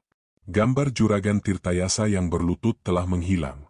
Kini, cermin itu hanya menunjukkan pondok reotnya yang lama. Di sana, Rina muncul, membersihkan teras. Dia terlihat lelah, tetapi wajahnya utuh. Dia tidak terlibat dalam panen Juragan Tirtayasa. Bima telah berhasil melindungi Rina dari pembalasan senyap itu. Setidaknya, untuk saat ini. Rasa lega yang cepat itu menutup mata Bima dari bahaya yang lebih besar. Bahaya meyakini dirinya mampu mengontrol kedua dimensi tanpa konsekuensi sejati. Bima telah mencicipi kekuatan, dan pria itu tahu dirinya tidak akan bisa berhenti. Peringatan Melati telah menanamkan rasa takut, namun tidak memadamkan obsesi Bima. Ancaman terhadap keharmonisan parahyangan sunyi terasa abstrak. Yang nyata dan mendesak adalah bayangan adiknya, Rina, yang terpantul di cermin air fana. Juragan Tirtayasa telah jatuh, Aditya hidup dalam kekecewaan, dendam telah terbayar. Kini, hanya rasa bersalah dan kerinduan terhadap Rina yang tersisa, rasa yang tak mampu dibekukan oleh es bunian. Bima tahu dirinya harus menjauh dari paviliun refleksi. Ia menghabiskan hari-harinya di taman kristal, berburu di hutan yang dihiasi lumut bercahaya, atau mempelajari peta dimensi dengan para tetua bunian. Namun, setiap momen kehormatan terasa hampa. Kehidupan abadi ini terasa seperti sandiwara di mana Bima harus memainkan peran pangeran yang sempurna, sementara jiwanya yang manusiawi merintih di dalam. Satu malam, Bima kembali ke paviliun. Bukan untuk melihat penghinanya, tetapi untuk melihat Rina. Kekuatan sunyinya terfokus, melewati tirai kabut dengan kehati-hatian yang mengerikan. Air giok menampilkan pondok reot mereka. Rina terbaring di atas tikar usang, batuknya terdengar memilukan bahkan dalam transmisi dimensi yang teredam. Gadis muda itu tampak pucat, dia sakit dan sendirian. Tusukan rasa bersalah itu terasa lebih tajam daripada ancaman bunian manapun. Bima telah mencapai kemuliaan dengan mengorbankan satu-satunya ikatan tulusnya. Jika Rina mati di sana, terabaikan dan sakit, Bima akan menjadi monster abadi tanpa hati. Dirinya harus bertindak. Bima menyadari, dirinya tidak bisa menolong Rina secara fisik. Perjanjiannya dengan Melati melarang kembalinya raga. Tetapi, dirinya harus mengirimkan bukti, sebuah isyarat bahwa Bima masih hidup dan berkuasa, sebuah bantuan yang dapat menyelamatkan Rina. Perhatian Bima tertuju pada jari manisnya. Di sana, melingkar sebuah cincin pernikahan bunian yang sederhana namun memancarkan kilau perak halus. Cincin tersebut bukanlah perhiasan biasa. Cincin itu adalah saluran energi, yang dibuat dari logam bunian yang disebut perak embun. Cincin tersebut memiliki kekuatan untuk sedikit menetralkan penyakit dan menarik perhatian dari alam yang berbeda. Melepaskan cincin itu dari jari terasa seperti mencabut akar dari jiwanya. Perjanjian pernikahan Bima bergetar, dan Bima merasakan gelombang pusing dingin menghantamnya. Namun, tekadnya lebih kuat. Cincin itu adalah harapan terakhir Rina, dan juga merupakan jembatan berbahaya yang Bima ciptakan menuju kehancurannya sendiri. Mengambil cincin itu, Bima membungkusnya dengan sehelai kain sutra bunian yang juga memiliki sedikit energi penyembuhan. Rencananya adalah menyusup ke tirai batas, cukup jauh untuk menjatuhkan bungkusan itu di tempat yang pasti akan ditemukan Rina, dekat sumur, misalnya. Di tengah malam parahyangan sunyi, Bima menggunakan kekuatan sunyinya untuk meredam kehadirannya dan mengaburkan jalur energinya. Bunian lain tidak akan melihatnya, tetapi Melati akan merasakannya. Bima berlari menuju hutan terlarang. Hutan itu dihiasi pohon-pohon yang akarnya berdenyut dengan cahaya hijau samar, menunjukkan betapa dekatnya Bima dengan dimensi lain. Semakin Bima mendekati perbatasan, semakin terasa kotoran dunia fana, bau tanah, kayu yang membusuk, dan kelembaban nyata, menusuk indera buniannya yang kini sangat sensitif. Tiba di gerbang kabut, Bima menarik napas dalam-dalam. Kabut tebal itu, yang menjadi tirai batas, terasa seperti cairan asam yang dingin di kulitnya. Bima menyalurkan energi buniannya ke dalam kain sutra, menjadikan bungkusan itu hampir tidak terlihat. Langkah pertamanya melintasi batas terasa seperti sengatan listrik dingin yang memotong ikatan Bima dari kemuliaan bunian. Suara serangga dunia fana, angin yang berdesir biasa, semua suara itu kembali, menyerang telinganya dengan intensitas yang memekakkan. Bima menyadari betapa sunyinya hidup bunian itu sebenarnya. Bima hanya melangkah beberapa meter ke dunia nyata, berdiri di pinggiran yang masih diselimuti kabut tebal. Di hadapannya, samar-samar, terlihat jalan setapak menuju desa, dan di kejauhan, pondok kecil Rina. Dengan gerakan cepat dan hati-hati, Bima melempar bungkusan sutra itu ke dekat batu yang sering digunakan Rina untuk mencuci. Energi buniannya mendorong bungkusan itu, memastikan cincin itu akan berdiam di sana, memancarkan daya tarik magnetis kecil yang akan membuat Rina menemukannya. Tugas selesai. Bima berbalik, siap untuk segera melarikan diri kembali ke keselamatan dimensi bunian. Namun, saat Bima berbalik, dirinya melihatnya. Rina. Adiknya sedang berjalan keluar dari pondok, membawa ember ke arah sumur. Rina terlihat jauh lebih kurus dari yang Bima lihat di cermin, langkahnya rapuh. Mata Rina yang sembab menatap tanpa fokus ke arah hutan, seolah mencari sesuatu yang hilang. Melihat adiknya begitu dekat, begitu nyata, dan begitu rapuh, mematahkan pertahanan terakhir Bima. Rasa sakit yang terkunci oleh sari pelupa bergejolak, dan Bima merasakan ledakan emosi manusia yang begitu kuat sehingga menimpa kekuatan sunyinya. Bima tanpa sengaja melepaskan sedikit aura bunian, sebuah kilasan cahaya perak samar. Rina, yang sedang berjalan menuju sumur, tiba-tiba berhenti. Gadis muda itu merasakan kehadiran yang luar biasa, aura dingin yang tidak wajar. Rina menoleh ke arah kabut tebal, tepat di tempat Bima berdiri. Bima terperanjat, menyadari pelanggarannya yang fatal. Bima tidak boleh dilihat. Bima tidak boleh membuat kontak. Melati telah mengajarkan bahwa melanggar ikatan dimensi akan memiliki konsekuensi fisik yang mengerikan. Bima berusaha menghilang, tetapi ledakan emosi mendadak itu telah mengganggu fokusnya. Dirinya tetap terlihat samar-samar di balik kabut. Rina, didorong oleh insting, perlahan melangkah maju. Bima, suara lirih Rina, penuh harap dan keputusasaan, mencapai telinga Bima. Kakak? Itu kakak? Bima tahu dirinya harus lari. Tetapi melihat mata adiknya yang penuh air mata, memohon konfirmasi, Bima tidak mampu bergerak. Tiba-tiba, Bima merasakan kekuatan dingin yang jauh lebih besar dan lebih kuat menariknya ke belakang. Itu adalah Melati. Ratu Bunian itu tidak datang secara fisik. Melati menggunakan ikatan jiwa mereka untuk menariknya kembali dengan paksa. Bima tersentak, ditarik dari tirai batas. Saat tubuhnya melewati batas dimensi, Bima merasakan tusukan tajam di dadanya, seperti bilah es yang menghantam inti cahayanya. Saat Bima terjatuh di hutan bunian, pemuda itu mendengar jeritan Melati, bukan jeritan amarah, melainkan jeritan sakit yang terkhianati. Kamu melanggar. Kamu menoleh. Kamu kembali. Suara Melati bergema di pikirannya. Ini bukan sekadar meninggalkan cincin, Bima. Kamu membiarkan ikatan emosionalmu terlihat oleh alam fana. Kamu mempertaruhkan segalanya. Tubuh Bima terasa lumpuh. Dirinya berhasil kembali, cincin itu telah dikirimkan, tetapi harganya segera ditagih. Di kedalaman hutan bunian, Bima merasakan kehadiran dingin yang lain, seperti tatapan ribuan mata tua yang terbangun oleh gejolak energi dimensi. Ini adalah bunian yang lebih tua yang Melati peringatkan, yang kini menyadari ada celah di tirai batas, celah yang disebabkan oleh ikatan emosional seorang manusia yang seharusnya sudah mati. Bima, yang kini berbaring di tanah bunian, terengah-engah, merasakan kekuatan sunyinya goyah. Rasa lega karena Rina kemungkinan akan menemukan cincin itu bercampur dengan teror akan harga yang akan ia bayar, harga yang Melati harus tanggung bersamanya. Dirinya tidak hanya melanggar sumpah untuk kepuasan pribadi, dirinya telah melanggar perjanjian demi cinta, dan bunian tidak mengenal keringanan hukuman untuk perasaan manusia. Pelanggaran Bima telah meninggalkan jejak energi yang tak terhapuskan di dunia fana. Kini, semua orang di Sidomulyo akan merasakan kehadiran aneh, semacam daya tarik magnetis yang akan menarik mereka ke hutan larangan. Bima telah memastikan Rina akan menemukan cincin itu, tetapi Bima juga telah memastikan dirinya menjadi target yang jelas bagi kekuatan kuno.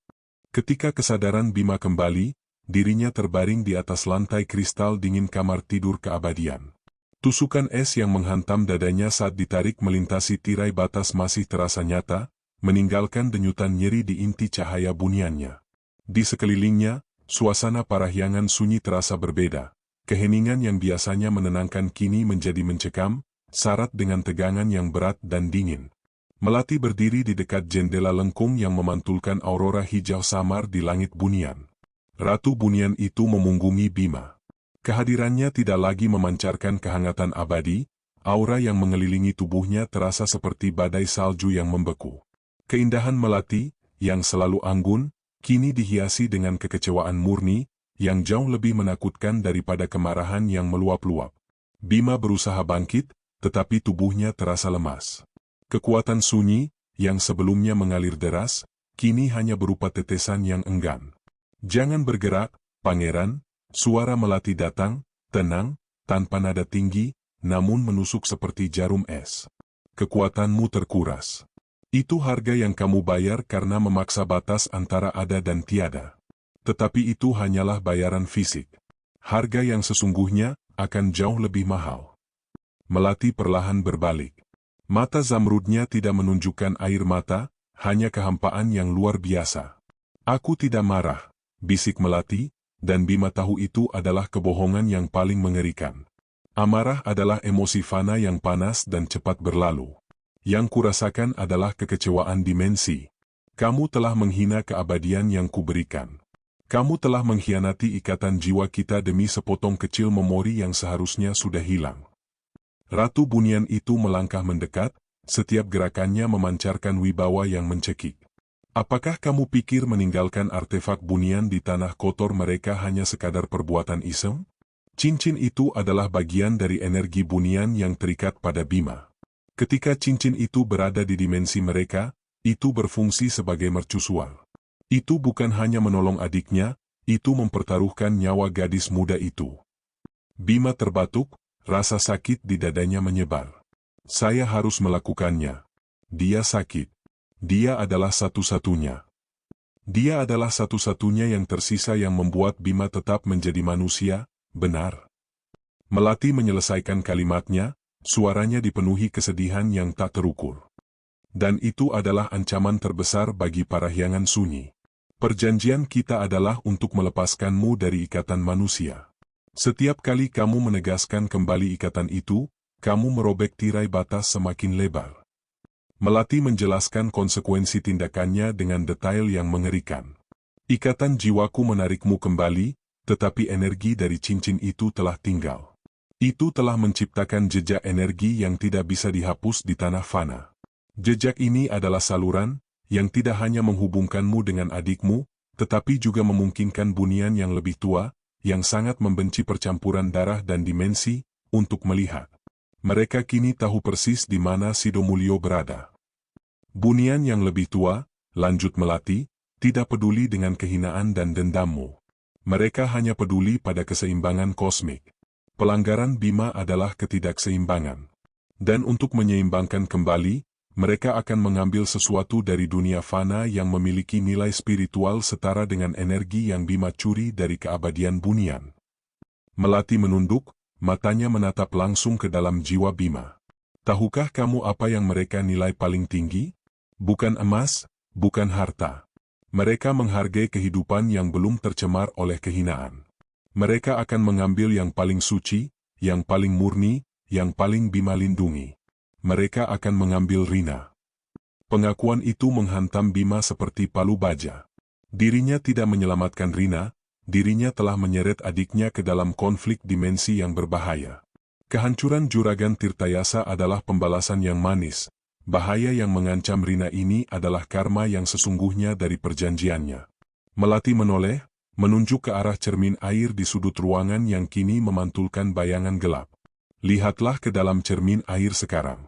Rasakan ketakutan mereka, bukan karena penyakit, tetapi karena kehadiran yang kini mengawasi mereka. Bima, meskipun lemah, merangkak ke arah cermin itu. Permukaannya beriak hebat. Bima melihat desanya dalam suasana kelam.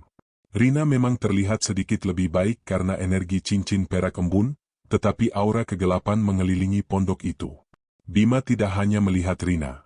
Dirinya melihat sosok-sosok samar, bayangan Bunian yang lebih tua, entitas yang menyerupai kabut dan kegelapan, mengambang di sekitar hutan. Mereka tidak tergesa-gesa, mereka hanya mengawasi, menunggu momen yang tepat untuk menuntut harga yang setara. Mereka sedang melihat melalui jejak energi yang kamu ciptakan, Melati menjelaskan dengan suara dingin. Mereka tidak akan menyakitimu, karena kamu adalah suamiku. Tetapi mereka akan mengambil sandera terpenting Bima, adik perempuanmu. Dan ketika mereka mengambilnya, mereka akan menggunakan rohnya sebagai segel untuk menutup tirai batas selamanya. Kamu akan aman di sini, abadi, tetapi kamu akan menghabiskan keabadianmu dengan tahu bahwa kamu yang menyebabkan kematian Rina. Melati melangkah mundur, jarak yang Bima rasakan seperti jurang. Ini adalah peringatan terakhirku. Jangan pernah lagi menoleh. Jangan pernah lagi mendekati batas. Jangan pernah lagi menggunakan kekuatan Bunian untuk kepentingan fana. Jika kamu melakukannya lagi, aku tidak akan menarikmu kembali. Aku akan membiarkanmu robek di tengah-tengah dimensi. Pilihanmu hanya satu, parahyangan sunyi atau kehancuran Rina. Melati meninggalkan Bima yang terkapar, sendirian dengan ketakutan yang sesungguhnya. Itu adalah amarah sunyi, bukan teriakan, tetapi kebenaran yang kejam tentang harga dari perjanjiannya. Melati pergi ke ruang Dewan Tinggi Bunian untuk menghadapi para tetua dan mencoba meredam konsekuensi dari tindakan Bima. Malam itu, Bima tidak bisa tidur. Pria muda itu memegang dadanya yang sakit, merasakan inti cahayanya bergetar. Dia telah mendapatkan kehormatan, membalas dendamnya, dan menjadi pangeran, tetapi semua itu terasa sia-sia. Kehormatan palsu ini telah mengancam satu-satunya hal yang benar-benar berharga. Keputusan kini ada di tangan Bima. Hidup mewah dalam keabadian Bunian, mengorbankan Rina yang akan diambil sebagai segel dimensi, atau melanggar sumpah secara total, kembali ke dunia fana untuk menghadapi Bunian yang lebih tua sendirian demi menyelamatkan adiknya. Bima bangkit, berjalan ke altar di ruangan itu. Di sana terbaring pedang Bunian yang diberikan Melati, senjata yang terbuat dari logam kuno yang dingin. Pria muda itu mengambilnya, merasakan dinginnya logam itu mengalir melalui lengannya. Melati telah pergi, sibuk meredam kemarahan dimensi. Bima tahu, kesempatan untuk kembali ke dunia fana dan membatalkan semua ini, melarikan diri, adalah sekarang, atau tidak sama sekali. Jika dirinya menunggu, Rina akan menjadi korban keseimbangan kosmik yang ia hancurkan. Bima harus memilih, menjadi pangeran yang abadi tanpa hati, atau menjadi manusia yang fana tetapi memiliki kasih sayang sejati. Pilihan itu terasa menyakitkan, tetapi jelas. Kamar tidur keabadian kini terasa seperti sangkar kristal yang dingin. Dinding-dindingnya, yang seharusnya memantulkan kemuliaan, hanya menyuarakan gema ancaman Melati. Bima terbaring dalam ketidakberdayaan yang paling parah, antara keabadian yang membeku dan kehancuran yang tak terhindarkan. Pedang bunian, yang Bima genggam erat, terasa seperti timah, berat, dingin, dan penuh dengan konsekuensi.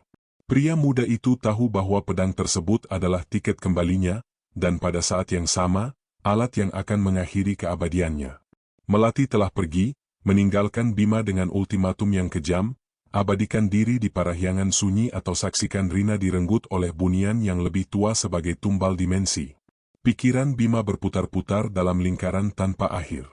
Ia mencoba mencari celah hukum bunian, sebuah klausa dalam perjanjian yang memungkinkannya mempertahankan keduanya. Tidak ada. Bunian adalah entitas kesetimbangan, dan dirinya telah menuntut terlalu banyak dari timbangan nasib. Keputusasaan mendorong Bima untuk kembali ke paviliun refleksi. Dirinya harus melihat Rina, sekali lagi, untuk memastikan ancaman Melati tidak dilebih-lebihkan. Malam di parahyangan sunyi telah mencapai titik paling sunyi, waktu di mana tirai batas berada pada titik terlemah. Bima merangkak ke cekungan giok, menyalurkan energi yang tersisa. Cermin air fana beriak dengan segera, seolah dimensi itu sendiri menunggu untuk menampilkan tragedi. Di permukaan air, Desa Sidomulyo tampak seperti lukisan cat minyak yang gelap. Pondok Bima diselimuti kegelapan yang bukan disebabkan oleh malam, tetapi oleh aura dingin yang terasa menekan. Saat Bima melihat, tubuhnya menegang. Rina tidak lagi terbaring sakit. Gadis muda itu kini berdiri di teras, dikelilingi oleh sekelompok wajah-wajah desa yang tampak ketakutan. Di antara mereka, Bima mengenali Juragan Tirtayasa, yang kini tampak compang-camping, dan juga Aditya, mantan saingannya. Mereka semua pucat, menatap Rina dengan campuran rasa takut, harapan, dan kebencian. Bima mengerti dengan cepat. Setelah kehancuran panen Juragan Tirtayasa, bab 6, dan setelah Rina menemukan cincin perak embun, bab 7, aura bunian telah mengganggu desa. Orang-orang desa pasti menganggap kemalangan yang menimpa mereka, panen yang gagal, penyakit yang menyebar, dan kedinginan yang tidak wajar di malam hari, adalah karena kutukan atau karena Rina telah berhubungan dengan kekuatan gaib di hutan. Pemandangan itu beralih ke percakapan yang sulit didengar. Wajah Juragan Tirtayasa tampak berapi-api. Kita harus mengembalikan dia. Dia pembawa sial. Kutukan dimulai setelah dia mengambil benda bercahaya dari hutan. Aditya, meskipun dulu meremehkan Bima, kini tampak lebih rasional, tetapi tertekan. Dia adik Bima, Tuan. Kita tidak bisa. Kita harus, bentak Juragan Tirtayasa. Para tetua di desa sebelah bilang, satu-satunya cara mengusir kutukan yang disebabkan oleh pertukaran, ini adalah mengembalikan sumbernya ke tempat ia berasal. Kita harus mengantar dia ke batu persembahan sebelum fajar. Batu persembahan. Tempat yang mengerikan di tengah hutan larangan, di mana orang-orang desa percaya bunian akan mengambil korban jika keseimbangan alam terganggu. Mereka tidak hanya sakit, mereka ketakutan hingga menyerahkan Rina sebagai tumbal untuk menenangkan kekuatan yang lebih tua. Tubuh Bima bergetar hebat. Dirinya telah menghancurkan Juragan Tirtayasa, tetapi kehancuran itu memicu kepanikan yang akan membunuh Rina. Bima tidak menyelamatkan adiknya, dirinya malah memberikan adiknya kepada entitas kuno yang haus kompensasi. Saat Juragan Tirtayasa dan beberapa pria lain meraih lengan Rina yang kurus, Bima melihatnya. Di atas langit Sidomulyo, sebuah bayangan raksasa, samar-samar, seperti awan gelap yang berkontur seperti wujud bunian raksasa, mulai bergerak turun. Itu adalah perwujudan dari bunian yang lebih tua, yang kini bersiap untuk mengambil nyawanya. Jika Rina mencapai batu persembahan, dirinya akan lenyap, dan rohnya akan digunakan sebagai segel, mengunci Bima selamanya di parahyangan sunyi. Tidak. Bima menjerit, suaranya teredam di kamar tidur keabadian. Melati tidak akan sempat. Dewan Tinggi Bunian, tempat Melati bernegosiasi, bergerak lambat, berdasarkan siklus keabadian. Keseimbangan kosmik tidak peduli dengan waktu fana. Rina hanya punya waktu beberapa jam sebelum fajar. Keputusan Bima kini mutlak, tidak ada lagi keraguan. Kehormatan, kemuliaan, keabadian, semua itu hanyalah debu dibandingkan dengan hidup Rina. Melati telah memberinya pilihan, keabadian atau Rina. Bima memilih Rina. Pria muda itu bangkit, mengambil pedang bunian. Inti cahayanya, meskipun lemah, menyala dengan tekad membara. Bima tahu apa yang harus dilakukan. Dirinya harus melakukan pelanggaran terbesar, pelanggaran yang akan membuat alam bunian menolaknya selamanya. Pelarian dan pemutusan ikatan. Bima berlari keluar dari kamar tidur keabadian, menyusuri koridor kristal. Langkahnya cepat dan mantap. Di benaknya, hanya ada satu tujuan, tirai batas. Dalam perjalanan, Bima melewati taman di mana dirinya pertama kali bertemu Melati, tempat di mana janji-janji kemuliaan diucapkan. Bima berhenti sejenak, memejamkan mata. Ingatan tentang senyum Melati, tentang kehangatan yang pernah wanita itu tawarkan, terasa seperti belati yang menusuk. Bima tidak membenci Melati. Dirinya membenci dirinya sendiri karena meremehkan konsekuensi perjanjian mereka. Melati telah berkorban dengan menikahinya, menempatkan Bima di atas tahta bunian. Sekarang, Bima membalas pengorbanan itu dengan pengkhianatan total. Tapi, ini adalah pengkhianatan yang paling jujur pada dirinya sendiri sebagai manusia. Saat Bima mendekati hutan, dirinya bisa merasakan energi bunian yang lebih tua semakin kuat, menekan parahyangan sunyi. Perjalanan Melati ke Dewan Tinggi jelas gagal atau terlalu terlambat. Bima mencapai batas kabut. Kali ini, dirinya tidak menggunakan kekuatan sunyi untuk menipu. Bima menggunakan energi buniannya untuk menciptakan ledakan dorongan, sebuah cara kasar untuk merobek tirai batas alih-alih menyelinap. Pedang bunian di tangannya berfungsi sebagai konduktor energi terakhir. Dengan seluruh kekuatannya, Bima menghantamkan pedang itu ke tirai kabut. Ledakan energi terdengar memekakkan telinga di alam bunian, seperti kristal raksasa yang retak. Tirai kabut batas terkoyak, bukan hanya terbuka. Bunian yang lebih tua pasti merasakan robekan dimensi ini. Pada saat Bima melompat ke dunia fana, dirinya merasakan ikatan jiwa dengan Melati putus. Itu adalah sensasi yang menghancurkan, rasa sakit yang melampaui fisik, seperti benang perak dari jiwanya ditarik paksa dan dipotong. Di detik terakhir, Bima mendengar, atau mungkin hanya merasakan, pikiran Melati, "Selamat tinggal, Pangeran. Kamu telah memilih takdirmu." Bima jatuh di tanah Sidomulyo. Rasa sakitnya luar biasa, tidak hanya karena putusnya ikatan, tetapi juga karena sari pelupa yang Melati masukkan ke dalam dirinya bereaksi. Setiap sel tubuh Bima, yang terbiasa dengan keabadian, kini memberontak terhadap gravitasi dan waktu fana. Yang lebih parah, kutukan diaktifkan. Melati telah memperingatkan, jika Bima kembali, dirinya akan kehilangan jiwanya secara perlahan. Bima merasakan gelombang panas menyapu otaknya, dan memori masa lalunya di Sidomulyo, hinaan, ejekan, bahkan wajah ibunya, semuanya terasa kabur, seperti mimpi yang hampir terlupakan. Bima telah mendapatkan kembali kebebasannya untuk menyelamatkan Rina, tetapi harganya adalah kemampuan untuk mengingat masa lalu dan kemampuan untuk merasakan emosi dalam bentuknya yang utuh. Bima, meskipun terluka dan kehilangan sebagian dirinya, berdiri tegak di tengah hutan yang gelap. Raga buniannya yang tampan kini tercemar oleh debu dan kelelahan manusiawi. Namun, di tangannya tergenggam pedang bunian, dan di hatinya, satu-satunya memori yang tetap utuh, wajah Rina yang ketakutan. Bima harus cepat, sebelum fajar tiba, sebelum adiknya menjadi segel dimensi yang akan mengutuk dirinya selamanya. Bima bangkit dari tumpukan dedaunan basah di batas hutan. Perbedaan antara parahyangan sunyi dan Sidomulyo terasa menghantam, seperti perbedaan antara keheningan kristal dan lumpur tebal. Di alam bunian, setiap langkah terasa ringan dan abadi. Di sini, setiap tarikan napas terasa berat, penuh dengan bau tanah yang membusuk dan ketakutan manusia. Kutukan bekerja dengan cepat. Setiap kali Bima mencoba memfokuskan pikiran pada masa lalunya, mencoba mengingat bentuk wajah ibunya, atau bagaimana rasanya dicintai oleh Melati, otaknya terasa diserang oleh gelombang panas yang menghapus. Memori itu menghilang, digantikan oleh kekosongan yang dingin.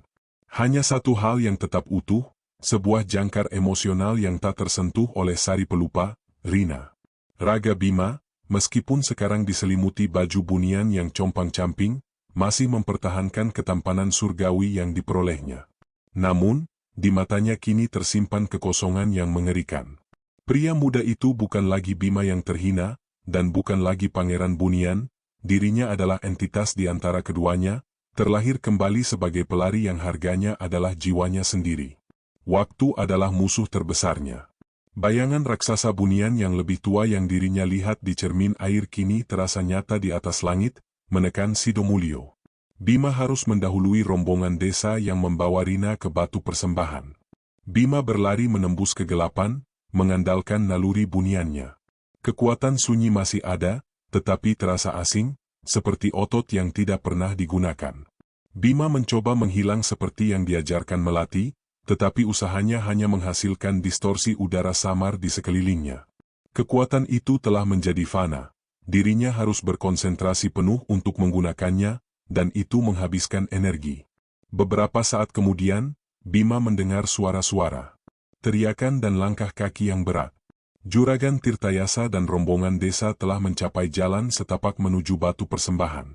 Bima bersembunyi di balik pohon besar, menyaksikan mereka lewat. Rina berada di tengah, ditarik oleh Juragan Tirtayasa dan dua pria lain. Rina batuk-batuk, cincin perak embunnya masih bersinar samar di jarinya, memancarkan daya tarik yang kini membawa bencana. Aditya berjalan di belakang, wajahnya menampakkan keraguan dan ketakutan, tetapi tidak berani melawan Juragan Tirtayasa. Cepat, sebelum fajar, sebelum amukan mereka turun lebih parah. Juragan Tirtayasa mendesak dengan suara bergetar. Bima menyadari, dirinya tidak bisa menyerang rombongan itu secara frontal. Kekuatannya terlalu lemah, dan dirinya harus menghemat energi untuk menghadapi musuh yang sesungguhnya, bunian yang lebih tua. Bima memilih Aditya sebagai target. Pria muda itu adalah yang paling ragu-ragu dan yang paling dekat dengan belakang barisan. Mengambil napas dalam-dalam, Bima menyalurkan sisa-sisa kekuatan buniannya ke pedang. Dirinya tidak berniat membunuh, hanya untuk menakut-nakuti dan membubarkan rombongan. Bima bergerak cepat, seperti bayangan yang terpotong dari malam. Pedang bunian membelah udara, menghasilkan suara mendesis dingin yang tidak wajar. Bima menghantamkan gagang pedang ke pohon di samping Aditya. Suara dentuman itu memecahkan keheningan hutan. Kilatan energi perak dari pedang bunian menyebar sejenak, menyebabkan pohon itu memancarkan cahaya biru dingin. Aditya menjerit ketakutan, menjatuhkan obor yang dibawanya. Pria muda itu melihat sekilas sosok yang menjulang tinggi, bermata tajam, dan dikelilingi oleh aura dingin, sosok yang jauh lebih menakutkan daripada hantu. Hantu! Pangeran Bunian kembali, teriak Aditya, lari tanpa menoleh ke belakang. Juragan Tirtayasa terkejut, tetapi obsesinya terhadap keselamatan desanya jauh lebih besar daripada rasa takutnya. Juragan Tirtayasa menatap ke arah Bima yang kini berdiri tegap di tengah kegelapan. "Siapa kau?" Juragan Tirtayasa berteriak, mengayunkan tinjunya ke arah Bima. Ini adalah momen berbahaya, karena Juragan Tirtayasa, secara ironis, adalah sisa terakhir dari masa lalu Bima yang paling menyakitkan. Saat Juragan Tirtayasa mendekat, Bima menyalurkan sedikit kekuatan bunian ke telapak tangannya. Kekuatan itu adalah sentuhan sunyi, kemampuan untuk menghisap kehangatan emosional dan fisik dari seseorang. Saat tangan Bima menyentuh bahu Juragan Tirtayasa, pria tua itu merasakan hawa dingin yang luar biasa. Itu bukan dinginnya suhu, tetapi dinginnya kehilangan memori. Kau, anak siapa?" tanya Juragan Tirtayasa, matanya berkedip, seolah ingatan tentang Bima yang terhina telah terhapus dalam sekejap. Pria tua itu merasakan ketakutan yang mendalam terhadap sosok tampan yang misterius di hadapannya, tetapi rasa benci yang dulu dirinya miliki telah hilang. Inilah wujud kutukan itu. Kutukan sentuhan. Setiap sentuhan Bima pada manusia, jika dirinya fokus pada masa lalu, akan menghapus memori Bima dari pikiran orang itu. Juragan Tirtayasa, tanpa mengingat Bima, hanya melihat hantu berwajah pangeran yang menyeramkan. Pria tua itu lari, meninggalkan Rina dan yang lainnya. Rombongan desa menjadi panik dan bubar, meninggalkan Rina sendirian di tepi jalan setapak. Bima terengah-engah. Kutukan itu berhasil, tetapi ia merasakan bayaran lain. Sentuhan-sentuhan telah menghabiskan energi yang luar biasa. Bima kini merasa lemah, dan yang lebih buruk, ingatan Bima tentang alasan mengapa Juragan Tirtayasa begitu membenci dirinya ikut terhapus. Itu adalah pengorbanan yang pahit. Bima melangkah ke depan, tubuhnya ambruk di samping Rina. Rina, yang ketakutan setengah mati, menatap sosok pangeran yang tiba-tiba muncul di hadapannya. "Kakak?" Rina bertanya, suaranya lemah.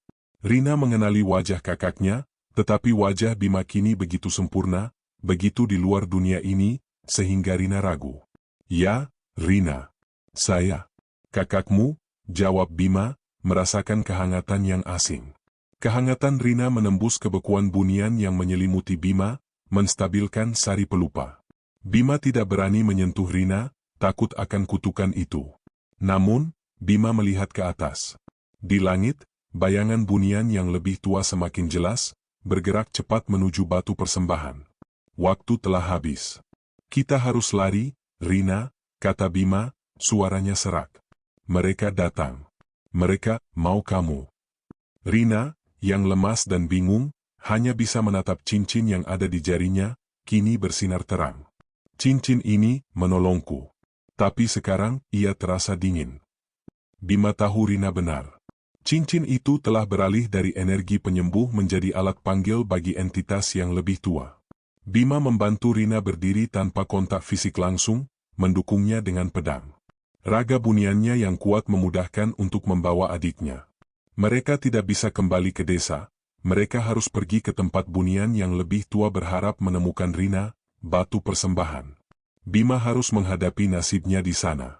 Maka, Bima membawa Rina, bergerak menembus hutan yang terasa semakin dingin dan berat. Bima, sang pangeran bunian yang terbuam, kini kembali ke dunia yang dulu dirinya tinggalkan, bukan sebagai pembalas dendam, melainkan sebagai pelindung, membawa satu-satunya barang berharganya menuju konfrontasi terakhir. Bima bangkit dari tumpukan dedaunan basah di batas hutan. Perbedaan antara Parahyangan Sunyi dan Sidomulyo terasa menghantam, seperti perbedaan antara keheningan kristal dan lumpur tebal.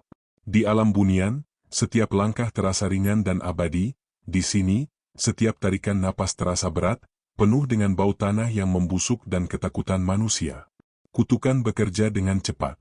Setiap kali Bima mencoba memfokuskan pikiran pada masa lalunya, mencoba mengingat bentuk wajah ibunya, atau bagaimana rasanya dicintai oleh Melati, otaknya terasa diserang oleh gelombang panas yang menghapus. Memori itu menghilang, digantikan oleh kekosongan yang dingin. Hanya satu hal yang tetap utuh, sebuah jangkar emosional yang tak tersentuh oleh sari pelupa, Rina. Raga Bima, meskipun sekarang diselimuti baju bunian yang compang-camping, masih mempertahankan ketampanan surgawi yang diperolehnya. Namun, di matanya kini tersimpan kekosongan yang mengerikan. Pria muda itu bukan lagi Bima yang terhina, dan bukan lagi pangeran bunian, dirinya adalah entitas di antara keduanya, terlahir kembali sebagai pelari yang harganya adalah jiwanya sendiri. Waktu adalah musuh terbesarnya. Bayangan raksasa bunian yang lebih tua yang dirinya lihat di cermin air kini terasa nyata di atas langit, menekan Sidomulyo. Bima harus mendahului rombongan desa yang membawa Rina ke batu persembahan. Bima berlari menembus kegelapan, mengandalkan naluri buniannya. Kekuatan sunyi masih ada, tetapi terasa asing, seperti otot yang tidak pernah digunakan. Bima mencoba menghilang seperti yang diajarkan Melati, tetapi usahanya hanya menghasilkan distorsi udara samar di sekelilingnya. Kekuatan itu telah menjadi fana. Dirinya harus berkonsentrasi penuh untuk menggunakannya, dan itu menghabiskan energi. Beberapa saat kemudian, Bima mendengar suara-suara, teriakan dan langkah kaki yang berat. Juragan Tirtayasa dan rombongan desa telah mencapai jalan setapak menuju batu persembahan. Bima bersembunyi di balik pohon besar, menyaksikan mereka lewat. Rina berada di tengah, ditarik oleh Juragan Tirtayasa dan dua pria lain. Rina batuk-batuk, cincin perak embunnya masih bersinar samar di jarinya, memancarkan daya tarik yang kini membawa bencana. Aditya berjalan di belakang, wajahnya menampakkan keraguan dan ketakutan, tetapi tidak berani melawan Juragan Tirtayasa. Cepat, sebelum fajar, sebelum amukan mereka turun lebih parah. Juragan Tirtayasa mendesak dengan suara bergetar. Bima menyadari, dirinya tidak bisa menyerang rombongan itu secara frontal. Kekuatannya terlalu lemah, dan dirinya harus menghemat energi untuk menghadapi musuh yang sesungguhnya, bunian yang lebih tua. Bima memilih Aditya sebagai target. Pria muda itu adalah yang paling ragu-ragu dan yang paling dekat dengan belakang barisan. Mengambil napas dalam-dalam, Bima menyalurkan sisa-sisa kekuatan buniannya ke pedang. Dirinya tidak berniat membunuh, hanya untuk menakut-nakuti dan membubarkan rombongan. Bima bergerak cepat, seperti bayangan yang terpotong dari malam. Pedang bunian membelah udara, menghasilkan suara mendesis dingin yang tidak wajar. Bima menghantamkan gagang pedang ke pohon di samping Aditya. Suara dentuman itu memecahkan keheningan hutan. Kilatan energi perak dari pedang bunian menyebar sejenak, menyebabkan pohon itu memancarkan cahaya biru dingin. Aditya menjerit ketakutan, menjatuhkan obor yang dibawanya. Pria muda itu melihat sekilas sosok yang menjulang tinggi, bermata tajam, dan dikelilingi oleh aura dingin, sosok yang jauh lebih menakutkan daripada hantu. Hantu! Pangeran Bunian kembali, teriak Aditya, lari tanpa menoleh ke belakang. Juragan Tirtayasa terkejut, tetapi obsesinya terhadap keselamatan desanya jauh lebih besar daripada rasa takutnya. Juragan Tirtayasa menatap ke arah Bima yang kini berdiri tegap di tengah kegelapan. "Siapa kau?" Juragan Tirtayasa berteriak, mengayunkan tinjunya ke arah Bima. Ini adalah momen berbahaya, karena Juragan Tirtayasa, secara ironis, adalah sisa terakhir dari masa lalu Bima yang paling menyakitkan. Saat Juragan Tirtayasa mendekat, Bima menyalurkan sedikit kekuatan bunian ke telapak tangannya. Kekuatan itu adalah sentuhan sunyi, kemampuan untuk menghisap kehangatan emosional dan fisik dari seseorang. Saat tangan Bima menyentuh bahu Juragan Tirtayasa, pria tua itu merasakan hawa dingin yang luar biasa. Itu bukan dinginnya suhu, tetapi dinginnya kehilangan memori. Kau, anak siapa?" tanya Juragan Tirtayasa, matanya berkedip, seolah ingatan tentang Bima yang terhina telah terhapus dalam sekejap. Pria tua itu merasakan ketakutan yang mendalam terhadap sosok tampan yang misterius di hadapannya, tetapi rasa benci yang dulu dirinya miliki telah hilang. Inilah wujud kutukan itu. Kutukan sentuhan. Setiap sentuhan Bima pada manusia, jika dirinya fokus pada masa lalu, akan menghapus memori Bima dari pikiran orang itu. Juragan Tirtayasa, tanpa mengingat Bima, hanya melihat hantu berwajah pangeran yang menyeramkan. Pria tua itu lari, meninggalkan Rina dan yang lainnya. Rombongan desa menjadi panik dan bubar, meninggalkan Rina sendirian di tepi jalan setapak. Bima terengah-engah. Kutukan itu berhasil, tetapi ia merasakan bayaran lain. Sentuhan-sentuhan telah menghabiskan energi yang luar biasa. Bima kini merasa lemah, dan yang lebih buruk, ingatan Bima tentang alasan mengapa Juragan Tirtayasa begitu membenci dirinya ikut terhapus. Itu adalah pengorbanan yang pahit. Bima melangkah ke depan, tubuhnya ambruk di samping Rina. Rina, yang ketakutan setengah mati, menatap sosok pangeran yang tiba-tiba muncul di hadapannya. "Kakak?" Rina bertanya, suaranya lemah. Rina mengenali wajah kakaknya, tetapi wajah Bima kini begitu sempurna, begitu di luar dunia ini, sehingga Rina ragu. "Ya, Rina. Saya." "Kakakmu," jawab Bima, merasakan kehangatan yang asing. Kehangatan Rina menembus kebekuan bunian yang menyelimuti Bima, menstabilkan sari pelupa. Bima tidak berani menyentuh Rina, takut akan kutukan itu. Namun, Bima melihat ke atas. Di langit, bayangan bunian yang lebih tua semakin jelas, bergerak cepat menuju batu persembahan. Waktu telah habis. "Kita harus lari, Rina," kata Bima, suaranya serak. "Mereka datang. Mereka mau kamu." Rina, yang lemas dan bingung, hanya bisa menatap cincin yang ada di jarinya, kini bersinar terang. Cincin ini menolongku. Tapi sekarang ia terasa dingin. Bima tahu Rina benar. Cincin itu telah beralih dari energi penyembuh menjadi alat panggil bagi entitas yang lebih tua. Bima membantu Rina berdiri tanpa kontak fisik langsung, mendukungnya dengan pedang. Raga buniannya yang kuat memudahkan untuk membawa adiknya. Mereka tidak bisa kembali ke desa, mereka harus pergi ke tempat bunian yang lebih tua berharap menemukan Rina, batu persembahan. Bima harus menghadapi nasibnya di sana. Maka, Bima membawa Rina, bergerak menembus hutan yang terasa semakin dingin dan berat.